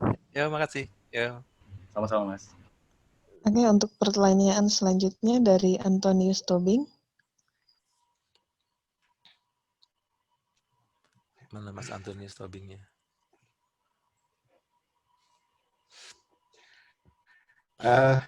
Bro Ciko. Halo. Oi, apa kabar? Baik, Dino nggak ikut? Si Dino nggak ikut? Ya enggak lah, dia orang urusannya lain, dia urusannya satpam. Begitu ya. Lain bisnis. Pananam. Gimana? Nih, ya harap dimaklum, apalagi untuk teman-teman di sini ya, karena kelihatannya udah masak banyak asam garam di dunia recording. Kalau kami kebetulan baru mulai ya, apalagi dari Mario 87 dan kami juga dari 88 ya, kolaborasi dengan beberapa penyanyi di sini di tempat kami tinggal. Terus coba-coba bikin dan produksi sendiri gitu ya. makanya pertanyaan saya ini agak generik sebenarnya. Apa sih untung ruginya kita publish sendiri dengan langsung ke pakai format digital, iTunes atau Spotify gitu, atau kita lewat publisher? Gimana sarannya gitu kira-kira? Oke, itu pilihan banyak musisi yang self publish ya. Ya, tapi kembali lagi tadi bisa merawatnya nggak gitu sih. Karena saya pernah dulu banget saya mau coba bikin publisher, terus saya berhitung kan, dapatnya kecil ya, karena publisher dapat cuma sekian persen, kalau misalnya kita cuma dapat advance, dapat 5 juta gitu, katakan untuk satu lagu gitu kan ya, kita cuma dapat sekian persen, katakan dapatnya 30% deh, itu dapat 1,5 juta, nggak jualan juga nggak cukup kan, berarti saya mesti jual lagu lebih banyak lagi kan. Nah sekarang pertanyaannya adalah, kita mesti punya repertoire yang banyak gitu loh. Kalau kita mau self publish pun kita juga mesti jangan cuman repertoire kamu aja gitu, tapi juga repertoire dari banyak artis supaya apa ya? Kalau di pelajaran ekonomi itu namanya economic of skill-nya dapat gitu loh. Nah itu yang repotnya. Kemudian mengadministrasi itu juga gampang gitu kan, administrasi itu juga gampang. Dan kembali lagi tadi fungsi si publisher ini adalah menjual lagu tersebut untuk dipakai sama banyak pihak gitu loh. Katakan untuk jadi iklan, katakan saya lihat oh nih lagu saya yang ini cocok nih untuk iklan apa, iklan telco nih, saya ke telco dijual jadi. Tapi kan kita perlu effort. Itu yang tadi sih. Nah, atau ada juga yang mau pasif. Ya mau pasif aja udah saya publish sendiri, saya jaga sendiri ini barang dan segala macam, silakan aja. Itu pilihan sih gitu. Jadi kalau dari yang saya pernah alami dulu, saya di antara semua industri musik yang belum pernah jadi publisher sebenarnya sih, atau belum pernah kerja jadi publisher ya. Kalau saya mau bikin publisher itu yang saya pikir adalah saya mesti punya skill yang cukup, apa jumlah karya yang cukup ya. Komposer bisa sedikit, ya, jumlah karya yang cukup plus karyanya itu juga hits. Karena kalau nggak hits nggak ada yang beli. Kalau nggak ada yang beli kita nggak bisa survive juga gitu kan. Ya, jadi artinya lihat di iTunes kok cuma segini doang. Iya. Iya kan itu maksudnya gitu tadi. Itu kalau tadi plus minusnya ya. Ya plusnya sih kita keep semua sendiri, tapi minusnya apakah kita akan punya effort, apalagi kalau kreator kan mereka juga mesti rekaman, mereka mesti mikirin konser kali, kita mau DIY semua gitu ya, akan jadi repot sebenarnya sih. Lebih baik titipin, toh kan ngasih fee juga ke mereka kan kita ngasih ini fee ke mereka ya. Untuk apa? Untuk ngurusin mengadministrasi karya kita dan kemudian juga menjual gitu kan ya. Nah, itu mesti jadi pertimbangan juga sih. Okay. Dulu sih bisa cross ya. Jadi katakan saya artis recording label major gitu kan. Katakan saya artis recording label X gitu ya. Terus publisher saya di Y gitu. Jadi supaya mereka juga saling jaga gitu. Tapi kalau sekarang sih setahu saya sih kalau saya recording labelnya X, publisher juga X juga gitu. Jadi biar satu rumah biar gampang ngaturnya gitu. Kalau dulu ada yang kalau itu kembali lagi tergantung si artisnya, kalau udah jadi dia bisa ngatur ya. Saya publishing mau pakai Y, saya artisnya X gitu kan. Jadi ntar si Y sama X ini, Y itu by the way itu label yang lain juga gitu. Dia punya label juga di secara grupnya gitu ya. Tujuannya supaya counter check jadinya sih sebenarnya gitu. Nah, tapi kembali lagi tadi itu pilihan sih. Dan saya nggak tahu belakangan ini banyak banget yang pengen jadi publisher, pengen buka publishing gitu. Bagus sih saya bilang sih, cuman yang jadi concern bisa ngerawatnya nggak gitu loh. Jadi itu yang akan jadi concern berikutnya tuh. Ya mungkin kalau bisa sih nggak apa-apa. Teknologinya sekarang udah banyak kali ya, terus ngerasa mungkin ya, seperti kami juga dalam euforia ngerasa kita publish sendiri aja gitu loh jadinya. Dimungkinkan juga sih sebenarnya kan kita gini, keuntungan dengan kondisi sekarang pun ya ini juga mungkin tips juga gimana saya bisa dapat repertoire yang banyak. Kita nggak harus terbatas di Indonesia loh, ya. Bisa aja kita punya komposer dari Iceland kali, ada komposer dari Brazil kali, boleh aja kan, nggak apa-apa kan? Ya kan, jadi dimungkinkan juga kan kalau kita mau go internasional. Jadi kan kembali lagi mencari economic of scale-nya tadi sih, jumlah plus dia hit nggak gitu. Kalau dia nggak hit ya kita punya ratusan ribu lagu, kalau nggak hit ya jadinya jadi dorman semua gitu. Ya tapi kembali lagi perlu ada effort, makanya lagu ini mesti dijual gitu ya. Kayak kemarin saya ngeliat satu lagunya siapa ya, lagunya Melly kalau nggak salah ya. Lagu Melly nyanyiin sama asing tuh, apa yang lagu Bagaikan Langit ya, terus juga surprise juga dinyanyikan. Artinya gini, possible sama Mas. Sekarang kalau saya pikir sih bahkan bisa di ini juga, kalau kita lihat nih ada nih ya karya kita yang bagus bisa dinyanyiin penyanyi Korea atau punya apa namanya K-pop sana, possible loh. Dan saya lihat orang Indonesia itu jago banget. Orang Indonesia itu jago banget bikin komposisi. Saya sangat bangga sama orang Indonesia ya. Yang jadi masalah tuh seringkali adalah kendala kita bahasa gitu loh. Tapi kan kita kan bisa pakai kita bisa share. Kita musiknya, liriknya dari negara lain boleh aja dong. Kan bisa juga gitu kan. Ya, jadi dimungkinkan sih sekarang sih. Kalau mau publisher, saya pikir jangan tanggung-tanggung, jangan cuma lagu sendiri juga. Kalau saya bisa, wah ini ada talent keren dari mana, dari katakannya dari Uganda gitu kan, misalnya lagunya cakep nih, gue ambil untuk lagi bahasa buat Indonesia. Bisa gitu. Jadi berpikirnya jangan cuma Indonesia aja, bisa jadi ke yang lain sih. Ya, thank you, Gitu. bro. Oke, jawab ya. Ya. Ya, thanks. Jin? Iya, pertanyaan selanjutnya dari Nelly Suryajaya. Oke.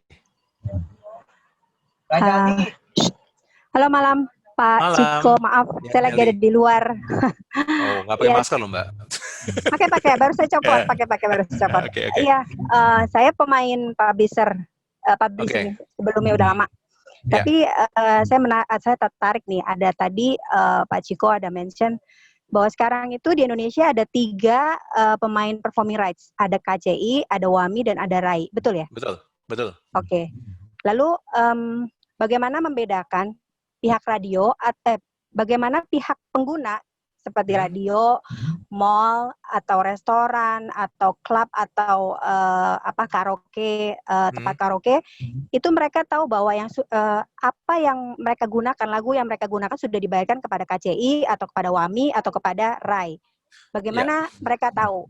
Satu. Pertanyaan yang kedua adalah tadi Pak Ciko juga mention bahwa tidak semua pencipta itu mendaftarkan dirinya, hasil karya ciptanya itu kepada publisher atau kepada WAMI untuk penarikan performing rights, betul ya?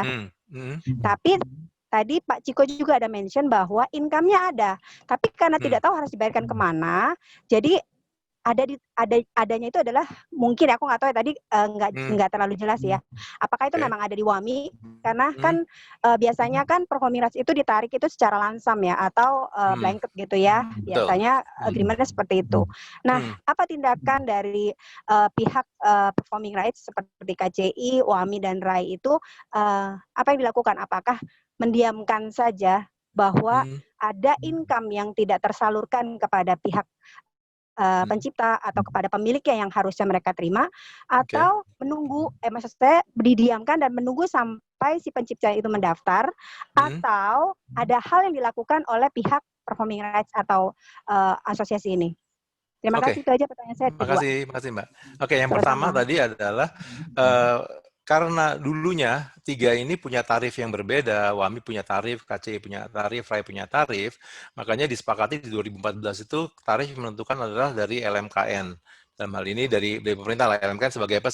Sebagai perpanjangan tangan dari Dirjen KI gitu ya. Jadi tarif sekarang standar, gitu kan ya. Nah, tadi juga kalau dilihat di mana di slide yang mengenai mekanisme collection itu yang melakukan melakukan invoicing adalah KP3R. KP3R itu adalah operasionalnya dari pihaknya si LMKN. Jadi KP3R pun juga terdiri dari LMK ataupun juga ini ya dari gabungan kata dulu pernah ada KCI pernah, WAMI pernah juga, dan satu hal juga si KP3 ini kalau tadi dilihat dari gambar tidak menerima uang, mereka hanya menagih uang, pembayaran semua masuk ke rekeningnya LMKN. Nah, bagaimana membagi ke KCI, RAI dan WAMI-nya gitu kan ya? Tadi kan saya bilang juga ada yang namanya data. Datanya dilihat dari data itu karaoke A gitu, katakan karaoke yang besar lah kita sebut aja, misalnya Happy Papi gitu atau Inul gitu ya, dia ngasih ini lagu-lagu yang kita pakai. Oh, sekian persen punya WAMI, sekian persen punya RAI, sekian persen punya KCI gitu kan ya. Untuk diinformasikan juga karena WAMI bekerja sama karena WAMI lah anggota SISEK, WAMI juga mewakili komposer-komposer asing. Jadi ketika itu ada lagu dari Korea, lagu dari Jepang, lagu dari Amerika, dari Inggris, dari Swedia, itu bayarnya ke WAMI. Gitu, untuk yang lagu asing. Nah, tapi kalau KCI sama RAI itu dia kepada komposer-komposer lokal. WAMI juga ada komposer lokalnya banyak juga. Yang tadi 2.300 tadi itu komposer lokal. Ya, komposer lokal yang lain katakan KCI banyak yang musik tradisi misalnya gitu ya. RAI kebanyakan adalah bukan kebanyakan, semuanya adalah dangdut. Tapi bukan berarti kalau dangdut di RAI semua ya, karena ada dangdut juga yang di WAMI, ada dangdut yang di KCI juga gitu. Itu yang pertama tadi ya. Jadi pembayarannya ke LMKN karena mekanisme itu juga baru jalan 5 tahun inilah ya, jadi pembayaran ke LMKN, rekening LMKN, LMKN ngelihat datanya, baru dibagi, itu juga masih dalam proses ininya ya.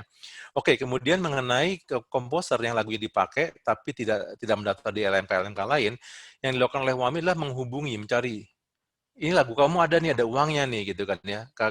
Nah kita pertama akan ngecek dulu. Satu hal yang kita tidak akan lakukan ketika orang itu sudah termasuk di yang apa, sudah tergabung di LMK lain. Berarti uang itu kita bayarkan ke LMK-nya. Karena katakan dia KCI, itu komposer KCI. Kami bilang ini kita mendapatkan asal ada datanya ya. Oh ini komposer KCI gitu kan. Ya karena kebetulan digital WAMI punya prosesnya dan segala macam, KCI pun menitipkan komposer mereka di WAMI gitu ya. Nah, begitu sudah keterima, ini punya KCI, kita bayar KCI gitu. Nah, yang jadi area perebutan, nah petik perebutan adalah di sini bukan berarti negatif ya. Ketika ada komposer yang belum ada di mana-mana tuh, biasanya kita hubungi.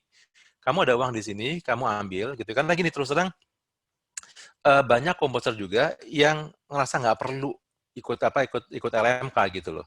Untuk apa sih? Enggak lah, saya nggak usah lah, saya nggak apa-apa, gini aja udah seneng kok, saya hidupnya dari konser dan segala macam.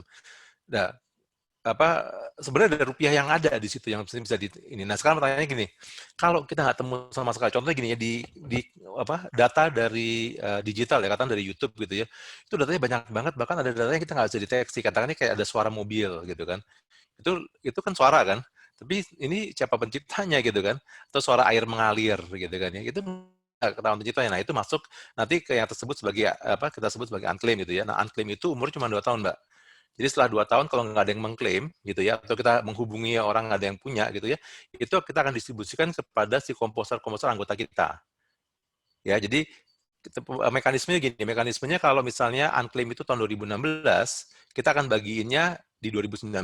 Karena setelah 2 tahun umurnya 2016-18 nggak ada yang mengklaim, ini kita distribusikan ke komposer-komposer kita berdasarkan bagi rata berarti ya?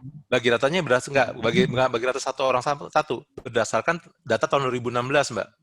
Katakan Mbak di tahun 2016 dari 100% Mbak dapat 2% lah gitu katakan ya. Nanti dari sisa ini tadi dibagiin juga si Mbak dapatnya 2%. Ada yang lain dapat 3%. Berarti dari total persentase yang dia dapat secara keseluruhan, begitu? Di tahun 2016. Di tahun yang waktu itu.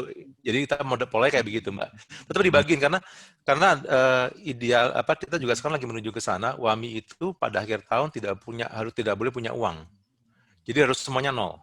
Secara akuntansinya ya, secara bukunya ya. Di buku tuh jadinya nanti dari sekian banyak nanti kita distribusikan, nah kita di bawah tuh mestinya jadinya nol. Tahun ini kita belum, tapi kita akan menuju di tahun 2020 ini kita sudah menggunakan namanya GDR, jadi Gross Distribution Rate ya. Itu supaya kita jadinya nol semua di setiap, karena kita nirlaba kan. Gitu. Itu sempat kita juga bingung juga Mbak jawabnya. Karena apa? Karena kalau kita nirlaba itu sisa uang di bawah itu apa tuh ya? Itu kita sebut sebagai sisa hasil usaha, kita nggak usaha. Kita bilang itu adalah, akhirnya kita mesti ngabisin sebenarnya. Ngabisin dalam artian mau kita habiskan sekitar foya-foya, enggak.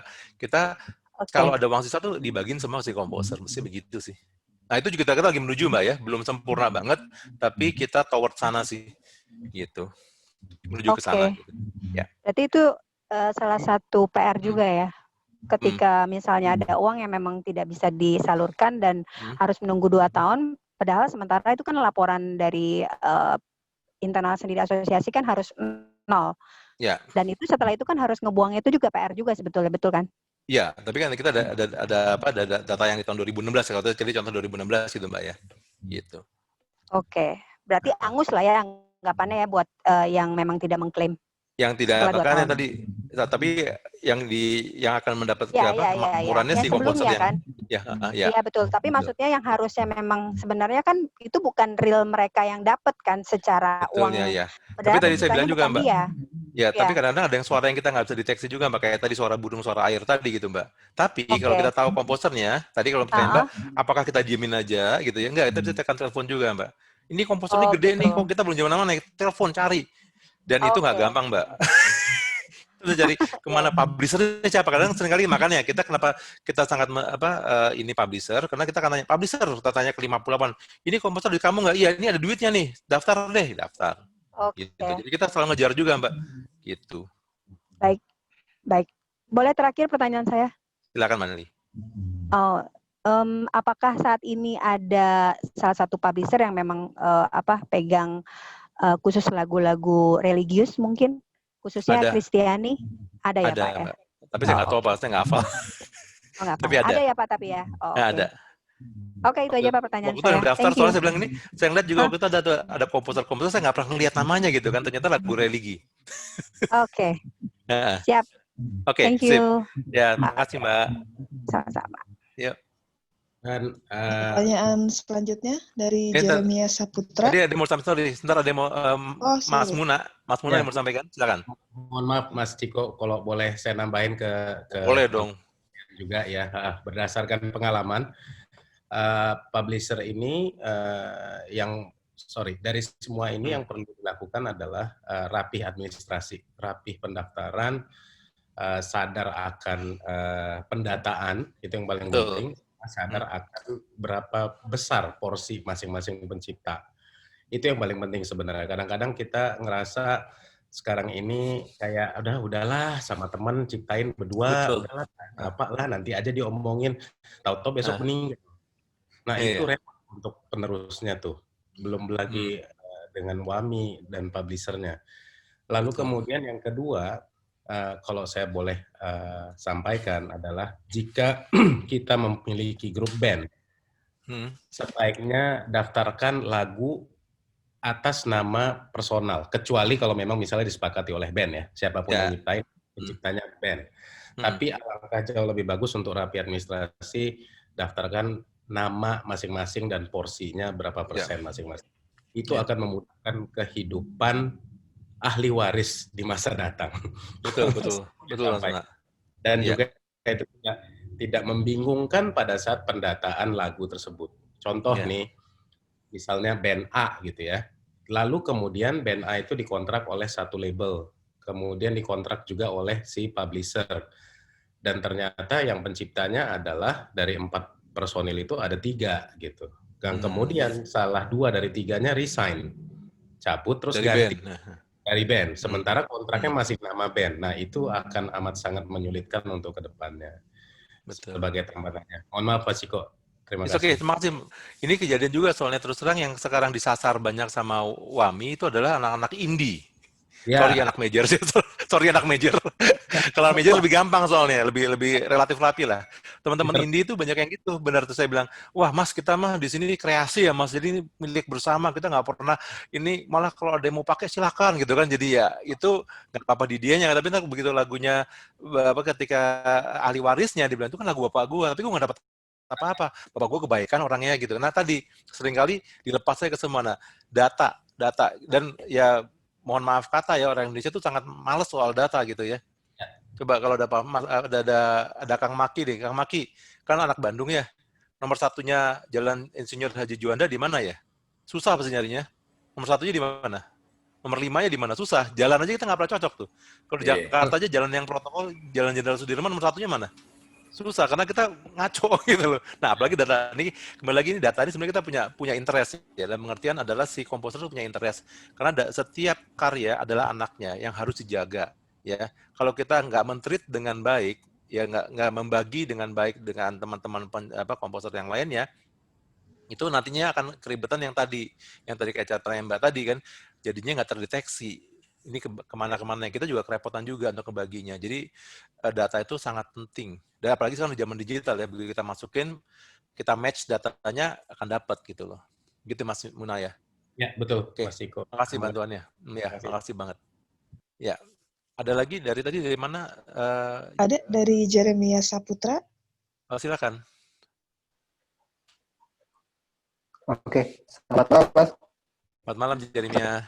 Oke, saya ada pertanyaan dua beda banget. Tapi mungkin yang pertama lebih ke sama kayak Mas Agi tapi film. Jadi saya kemarin sempat ada ngerjain ngisi musik sedikit doang sih di film dari luar. Ini nanya langsung produsernya udah beres semua dan dia bilang kamu daftar di BMI itu apa broadcast apa gitu luar negeri punya gitu. Iya. Pas saya mau daftar ternyata di situ ditulis tidak terdaftar di lembaga lain gitu loh. Dan saat yang sama waktu itu saya lagi mau daftar WAMI, makanya sampai saat ini masih belum saya udah ada formulir cuma belum tak kirim karena masih bingung itu, jadi mau yang mana yang jadi.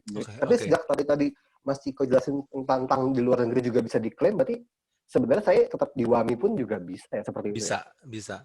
BMI itu jadi gini, kalau di Indonesia tadi ada 3 ya, WAMI, KCI, RAI. Kalau di Amerika itu ada 4 kalau nggak salah. Dia ada BMI, ada ASCAP, ada SESAC, sama satu lagi saya lupa. Ada 4 ya.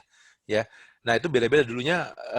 BMI itu nggak salah untuk yang broadcast dulunya, tapi sekarang udah agak campur-campur lah. Nah poinnya gini sebenarnya Mas Jeremia ya.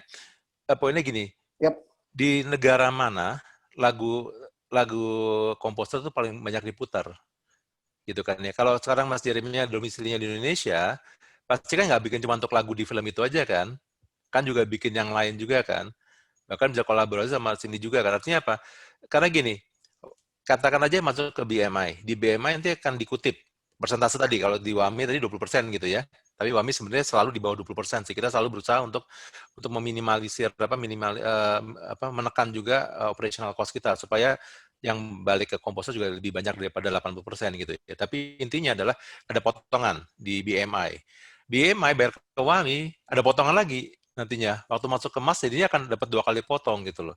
Jadi itu terserah karena ada beberapa komposer juga yang terdaftar di luar negeri. LMK luar negeri. Ya tadi mekanismenya ya tadi saya ceritakan ada satu teman saya tuh yang ternyata cuma mendapat berapa belas perak gitu ya, karena dia terdaftar di CMO asing, di LMK asing. Nah, dia nanya sama saya, Cik, kok saya nggak dapat ya? Teman-teman saya satu band dapat. Nah, tadi kata Muna tuh, ya satu band dapat, kok saya nggak dapat ya? Coba kita cek, oh kamu bukan anggota kita, gitu kan ya, kamu anggotanya LMK asing gitu kan ya. LMK asing coba saya cek ya, udah kita bayar. Jadi kalau kita bayar ke LMK asingnya itu, kita bayar satu rombongan, nih sekian banyak nih, ini datanya gitu kan. Yang keluar sama dia ya, komposer-komposer yang gede kan, yang si komposer Indonesia yang di sana dapatnya kecil banget gitu loh. Dan tadi saya bilang mekanisme minimum payment itu tadi nggak berlaku di sana. Kalau di bawah sekian dolar nggak dibayar, yang numpuk sampai sekian banyak baru dibayar gitu kan. Nggak tahu sampai tahun berapa kan. Kalau di WAMI saat ini semoga masih berlaku untuk tahun-tahun berikutnya adalah ada minimum payment. Ya cuman ya dapatnya cuman 17 perak ya, bayar 500.000 gitu kan untuk mengkompensasi gitu loh. Gitu sih. Nah, satu hal lagi, teman kita yang itu tadi, yang didaftarkan nggak semua lagu. Karena dia adalah komposer untuk ada grup pop juga untuk grup yang lebih musiknya lebih niche gitu ya. Nah, yang grup popnya nggak didaftarin, akhirnya tuh grup pop itu jadinya kemana-mana gitu loh. Nggak ada ininya, nggak ada ownernya gitu. Yang dapat teman-teman sebandnya. Walaupun dapatnya nggak full juga, karena kan mungkin teman-temannya cuma dapat, katakan aja kalau dia berdua, ya 50-50 gitu. Yang 50% lagi sekarang di mana kita nggak bisa bayarinnya gitu. Karena nggak didaftarin di mana-mana. Makanya yang tadi disampaikan oleh Mas Muna ya itu penting banget ya, data, dan kita sering mengabaikan itu gitu loh. Kita mengabaikan data dan menganggap enteng, gampang ntar aja. Ya tadi kalau ada kondisi yang terburuk, fatalities, ada yang meninggal, ahli warisnya akan ribut tuh.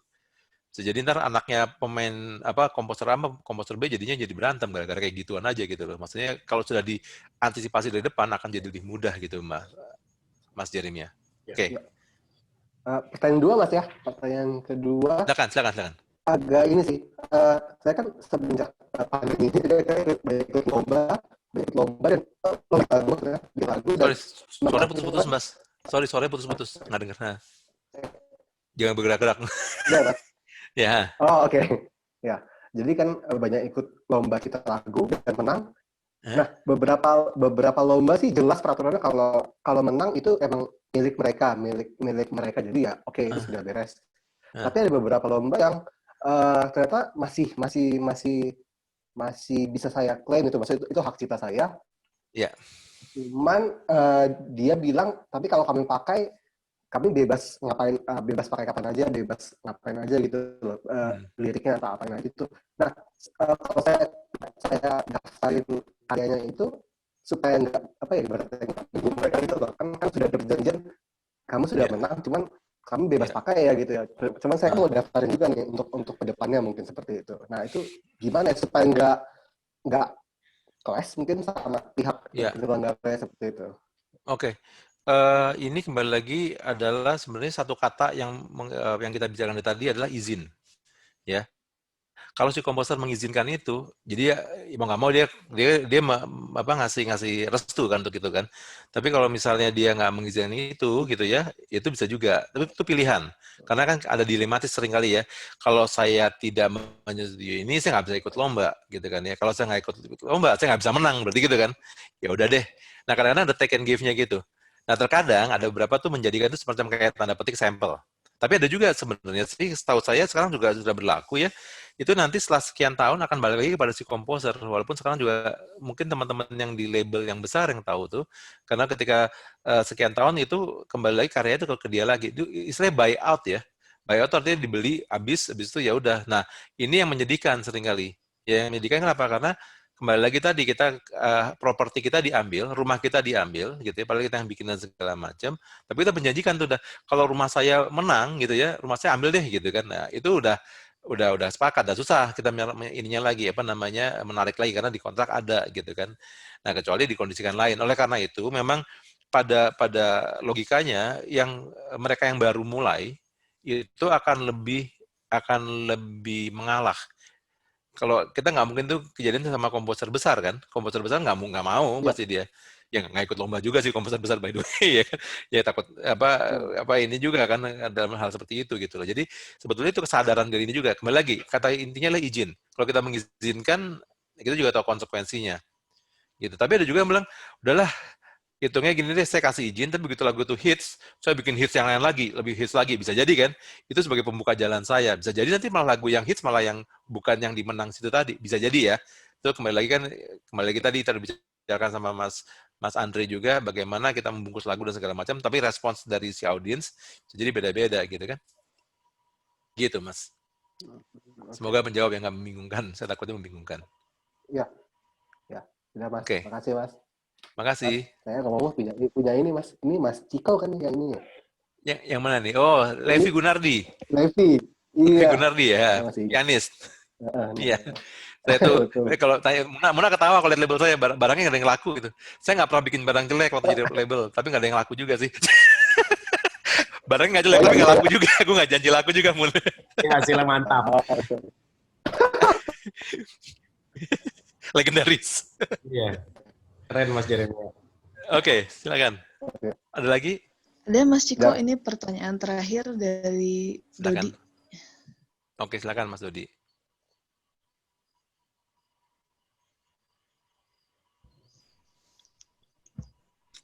Mas Dodi. Ya, Mas Ciko. Oh, Dodi. Kamu anak band ya? Kamu anak band yang sangat kondang sekali itu ya? Dapat salam dari adikmu, dari yang cantik katanya. Iya, adiknya sendiri yo. Gimana, Dot? Kamu udah di WAMI dong, nggak gitu? Aku dulu sebelum WAMI ini masih tahun 90-an ya. 90-an tiba-tiba aku disodorin untuk tanda tangan karena beberapa laguku kan ada dan belum ada ininya ya waktu itu. Jadi saya masih di KCI, jadi saya mengkonfirmasi KCI belum dapat jawaban apakah saya masih terdaftar apa tidak. Gitu loh.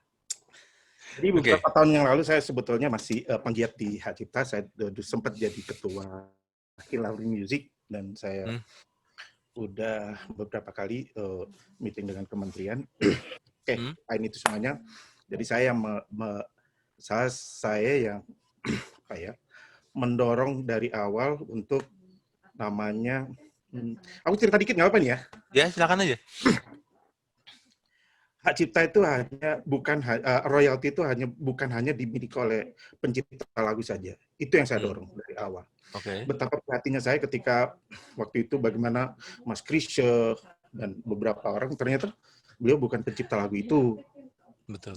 Gitu kan. Ternyata yang mendapatkan royalti adalah pencipta lagu. Padahal belum tentu loh lagu itu bisa terkenal kalau bukan Mas Chrisye yang nyanyiin. Betul. Ya kan? Ya. Itu yang saya dorong dari awal ketika saya di situ. Kemudian saya nggak tahu kelanjutannya seperti apa karena terlalu buat saya too much talk ya. Meeting sana sini banyak omongan doang intinya seperti itu. Oke, itu lupain semuanya. Saya mau tanya lah. Apakah dalam performing rights itu WAMI juga terlibat? Performing rights maksudnya apa? Performer kali. Performance. Nah, performer tuh di lain rumah. Jadi gini, kalau kita bisa cerita ya, kita ada namanya hak cipta. Hak cipta itu LMK-nya ada 3, WAMI, KCI, MRI. Oke. Ada lagi hak terkait. Hak terkait itu untuk yang master itu ada, jadi gini, hak terkait itu ada untuk master, ada yang untuk performer. Performer setahu saya ada di Prisindo. Oke, tahu. Gitu ya. Nah, itu berarti sekarang ketuanya Marcel. Siahan. Betul. Nah, aku pengen tanya gini. Jadi itu dia mengkompensasi kepada si performer. Jadi kayak tadi misalnya ya, Chrisye menyanyikan lagunya, katakan aja Chrisye menyanyikan lagu James F. Sunda gitu misalnya ya. James F. Sunda mendapatkan sebagai komposer gitu kan, tapi Chrisye mendapatkan sebagai performer. Jadi ini memang agak mirip tapi beda. Performer adalah si penampil, kalau performing right itulah tadi hak pengumuman makanya. Nah, itu jadi lain rumah. Gini bukan. Terus sebuah lagu nih. Sebuah lagu, kemudian kita perform. Saya perform di lagu itu, si pencipta lagu dapat dong. Ya, sebagai komposer dapat hak cipta. Apa namanya? Ada di WAMI, apa di Presindo? Kalau si pencipta lagunya, pencipta lagu ini. Kita show nih, kita show. Ya, show, ha? Ya, show di atas panggung kita membawakan lagu. Pengalamanku waktu itu aku show di Cannes. Show di Cannes. Jadi saya mendatangani lagu-lagu yang saya mainkan, saya daftarin dan akhirnya saya mendapat sebagai performer saya dapat, betul. Nah, saya pengen nanya, apakah pencipta lagu itu juga dapat pada saat itu? Kalau di konser, performer saya dapat. Oke, kalau di konser itu kan gitu gini, untuk konser itu harga apa ininya tarifnya 2% dari harga tiket dikali jumlah tiket terjual. Jadi ya komposer kan misalkan ini ada satu grup nih main nih lagunya lagu orang yang udah meninggal lah katakan lagu yang udah, tapi dia masih punya masih umurnya masih masih belum jadi public domain gitu ya, dia main lagu katakannya kamu main lagunya Miles Davis gitu misalnya gitu, kemudian terus semua orang tahu Miles Davis nggak? Jangan Miles Davis ya, John Lennon. Kalau Miles Davis nggak semua orang tahu soalnya. Oke, John Lennon udah meninggal, main lagu John Lennon gitu ya, main lagu John Lennon, kemudian kan yang dapat kan kamu sebagai penampil kan dapat kan. Nah, si John Lennon itu dapatnya tadi dari 2% tadi, 2% dikali harga tiket, dikali jumlah penonton, dibagi sama prorata. Itu di WAMI dong, gitu. Itu di WAMI, itu untuk komposernya. Itu di WAMI. Jadi kalau setiap pertunjukan nih, saya pengen pastiin banget. Saya pastiin bahwa dalam setiap pertunjukan, WAMI mendapatkan royalti dari anggotanya juga yang terdaftar loh ya. Yang komposer ya, kita komposer ya, bukan penampil ya. Oke. Mendapatkan itu kan. Ya. Nah, karena begini, di belakangan hari ini beberapa pihak termasuk IO dan sebagainya, bukan IO ya, promotor. Promotor ya, atau nggak tahu. Tiba-tiba dia disodorin bahwa, lu harus bayar hak cipta ini, misalnya satu lagu 5 juta gitu. Gila loh, buat saya itu gede. Nggak tuh di mana tuh? Itu untuk live performance atau untuk streaming? Live performance-nya live band itu, live concert. Gitulah. Aku nggak bisa nyebutin. Tapi Oke. Yang jelas bahwa aku tuh coba yang pengen tahu aturan-aturan ini udah jadi baku atau belum. Masalah presentasinya saya baru tahu dari Mas Ciko, ini ada 2% dari komposer dan sebagainya. Artinya kalau misalnya 2% dari harga tiket dengan dari harga tiket juga jumlah penonton kan akhirnya begitu. Dari jumlah penonton. Misalnya harga tiket 100.000, kita dapat 2.000. Penontonnya ada 1.000, jadi kita dapat 2.000 dikali 1.000 dapat 2 juta gitu. Gitu ya. Kok gede? Enggak, jadi gini, kalau harga tiket 100.000, ya kan? Kita dapat 2%. Jadi kita dapat 2.000 perak, benar nggak? Oke. Ya, penontonnya ada 1.000. Jadi kan, saya dapatnya 2.000 perak dikali 1.000 kan? 2 juta kan? Oke. Nah, si promotor dapatnya 100 juta, dia kan dapat 100 juta. Kan 100.000 dikali 1.000 tiket kan 100 juta, benar nggak? Kita kan 2% selalu. Jadi yang kami dapat itu nanti yang bakal didistribusiin ke itu. Nah, iya, lagunya mana? Nah, misalnya kan ada 10 lagu, ya udah per lagu dapatnya segini. Nah, di lagu itu ada 2 komposer. Nah, komposer akan dapat berdasarkan persentase tadi gitu. Oke. Kalau nggak ada tiket, nah mau nanya akan bingung. Nah, kalau nggak dijual tiket gimana? Nah, itu kalau nggak jual tiket 2% dari produksi. 2% dari produksi. Jadi lagu itu di treatment sebagai kayak lighting sama sound. Sama panggung. Jadi ada rupiahnya di situ. Gitu. Kalaupun kita nge-charge ke harga harga artisnya aja. Jadi kalau misalnya katakan ada grup A gitu ya, main, harganya dia katakan 20 juta, ya. Sound systemnya segala macam katakan jadi total 50 juta. Artinya 20 juta, sound system, panggung, lighting, efek segala jadi 50 juta, kita dapat 1 juta. 1 juta itu untuk lagu yang dimainkan berapapun gitu loh. Berapapun? Bukan satu lagu, bukan per lagu. Kalau Wami enggak, Wami kita hitungannya performanya persentase tadi, mau lagunya 1, mau lagunya 2 juta, segitu dapatnya. Jadi kayak tadi misalnya kita dapat 2 juta rupiah, ya mau lagunya cuma 1, ya dapatnya 2 juta gitu. Nah, yang agak pusing adalah kalau kita bertemu dengan DJ, ya kan lagunya banyak banget soalnya. Kita pusing loh untuk DWP itu karena lagunya banyak, ada sedikit-sedikit kan, kita mesti ngebagi semua rata gitu loh. Itu jadi concern sih. Jadi dikit banget. Oke, saya jadi tahu. Jadi memang gitu. Cuman itu mekanismenya itu udah berjalan atau tidak ya? Sudah. Jadi gini, tadi kan saya bilang di slide terakhir itu ada distribusi yang konser ya. Enggak, bukan showcase biasa atau apa. Aku nggak tahu ya, definisinya konser itu seperti apa. Kalau kita pertunjukan misalnya depan orang yang cuma 100 orang dengan 5.000 orang. Dibayar nggak? Apa? Ada unsur komersilnya nggak? Ya pasti komersil lah. Kalau misalnya ada ya berarti kan gini. Komersil. Gimana? Ya, itu karena gini, itu berarti kan ada unsur rupiahnya. Nah, kan kita kembali lagi tadi ke hak ekonomi. Performa itu, ya. Emang ada berapa hal, Dot, yang belum kita masukin, yaitu kawinan. Ya, kawinan. Nah, kawinan itu kan ada IO kan, dia kan CEO dapat uang kan. Betul. Dia yang ngundang bandnya menyanyikan lagu Bohemian Rhapsody, misalnya waktu itu saya pernah lihat di kawinan nyanyi lagu Bohemian Rhapsody gitu, si Freddie Mercury nggak dapat, mesti dapat dong. Iya. Kan si bandnya dibayar, IO-nya dibayar, mesti dapat dong. Itu yang kita belum masuk terus langsung untuk yang apa? Untuk yang kafe ini. Kafe udah masuk ke kafe? Kafe tadi hitungan kursi. Sejumlah kursi. Makan tadi, kafe itu makan suka bilang ini kan, wah kafe katakan tadi saya bilang harganya katakan 12.000 terkait sama cipta gitu ya. Katakan aja untuk apa? Untuk 100 kursi 1.200.000 gitu kan ya. Udah. Nanti yang cipta kan dapat 600.000 kan ya. Itu lagunya lagu back sound, lagunya lagu live masuk semua. Kecuali kalau waktu live bayar tiket lagi. Itu terpisah. Jadi itu kan tiket lagi. Kebayang kayak ada kafe ya. Dia kalau band kafe itu penonton nggak usah bayar lagi, fine. Itu hitungannya kayak yang 600.000 tadi itu, gitu kan ya. Tapi kalau begitu ada bikin event khusus, jual tiket, mestinya dibayar lagi dari harga tiket kali 2% kali jumlah penonton. Gitu.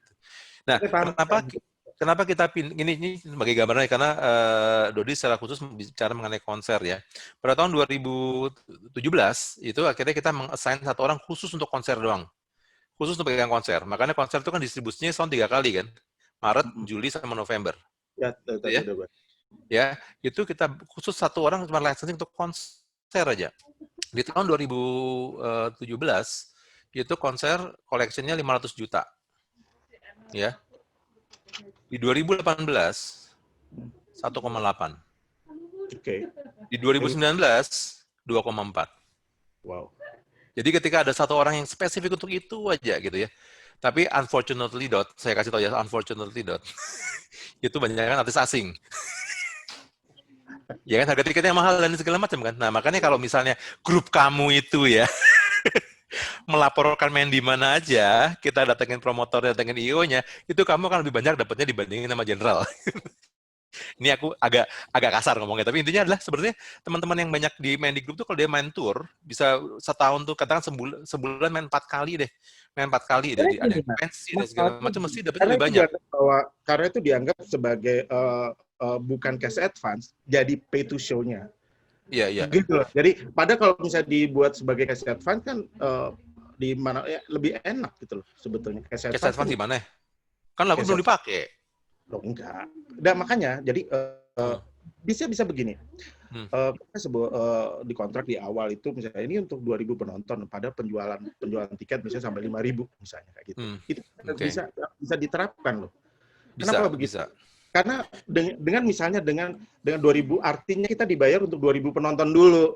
Iya. Gitu loh. Jadi ketika penontonnya 5.000 ya dia harus ada penambahan lagi, ada 3.000 penonton. Tapi kita juga mesti mikirin juga, Dot, karena saya pernah jadi promotor juga. Jadi kalau ternyata nggak 2.000 jadi 1.000 gimana? Nah, itu jadi untuk versi artis. Hah? Itu makanya saya bilang cash advance seperti saya bermain di label kan seperti itu juga.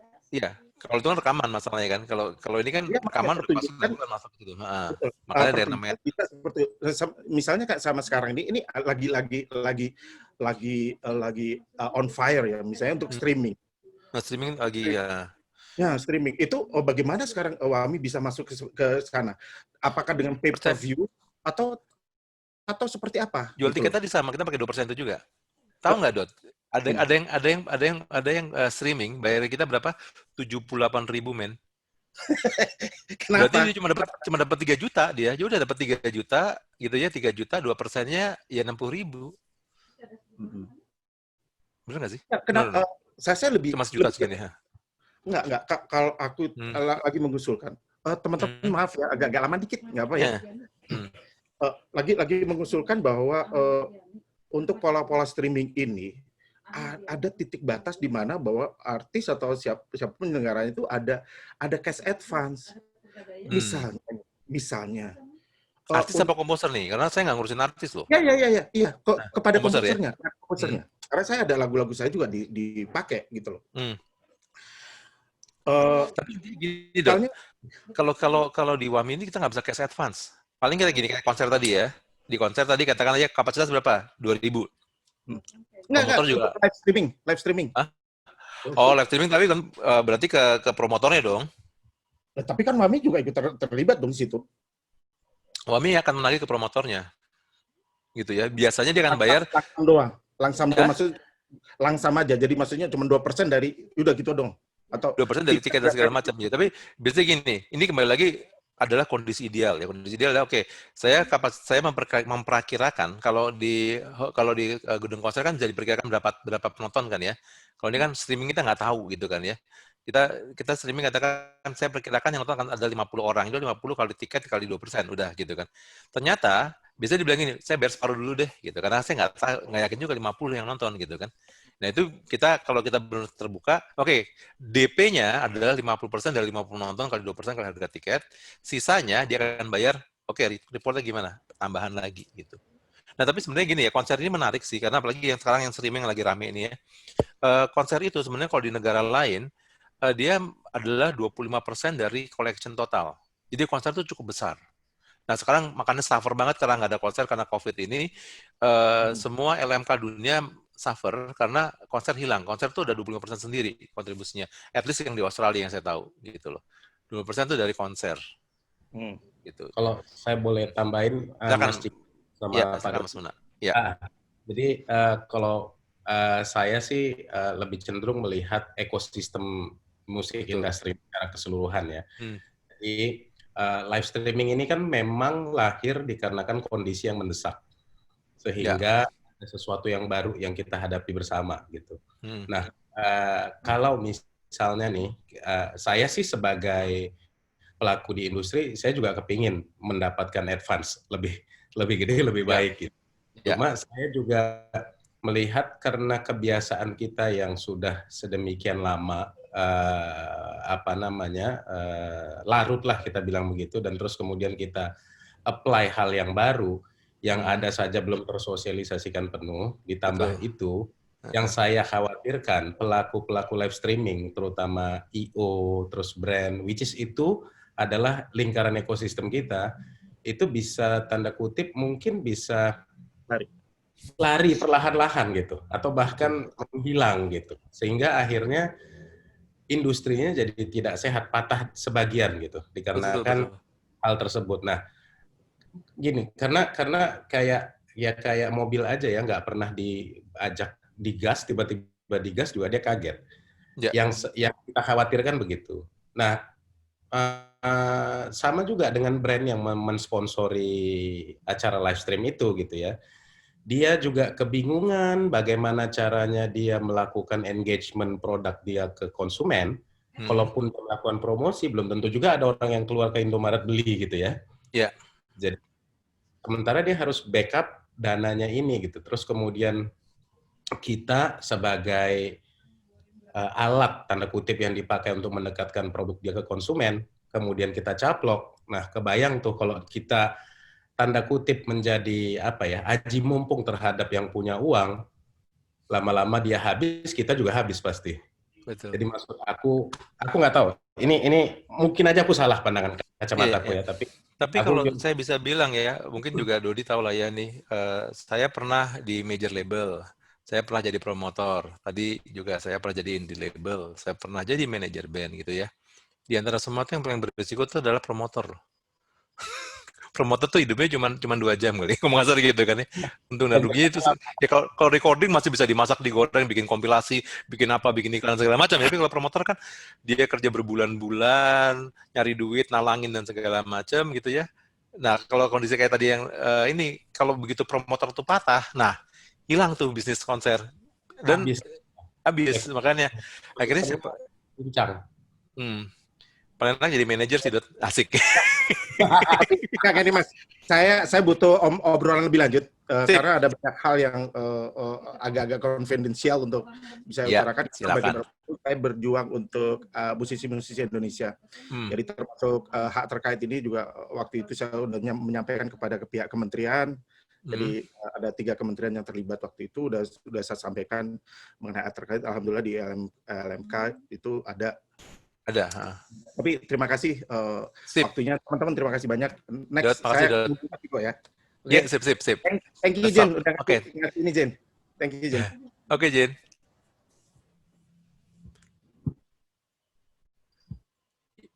Jen, di manakah kau? Ya, hadir. Oke, silakan. Udah nggak ada lagi Jen? Udah itu udah terakhir Kang. Oke, jadi teman-teman, kita molor setengah jam dari rencana. Sorry ya, Cik. Nggak apa-apa, seru kok. Takutnya malah nanti nggak bisa tidur, ada pertanyaan yang belum dijawab gitu kan. Dengan dipuasin, dan juga saya rasa juga ada beberapa pertanyaan yang mirip-mirip. Kalau ada yang begitu gimana, Cik? Kalau ada teman-teman yang mungkin tanya ke Maki aja, Maki setelah gue nggak gitu. Iya.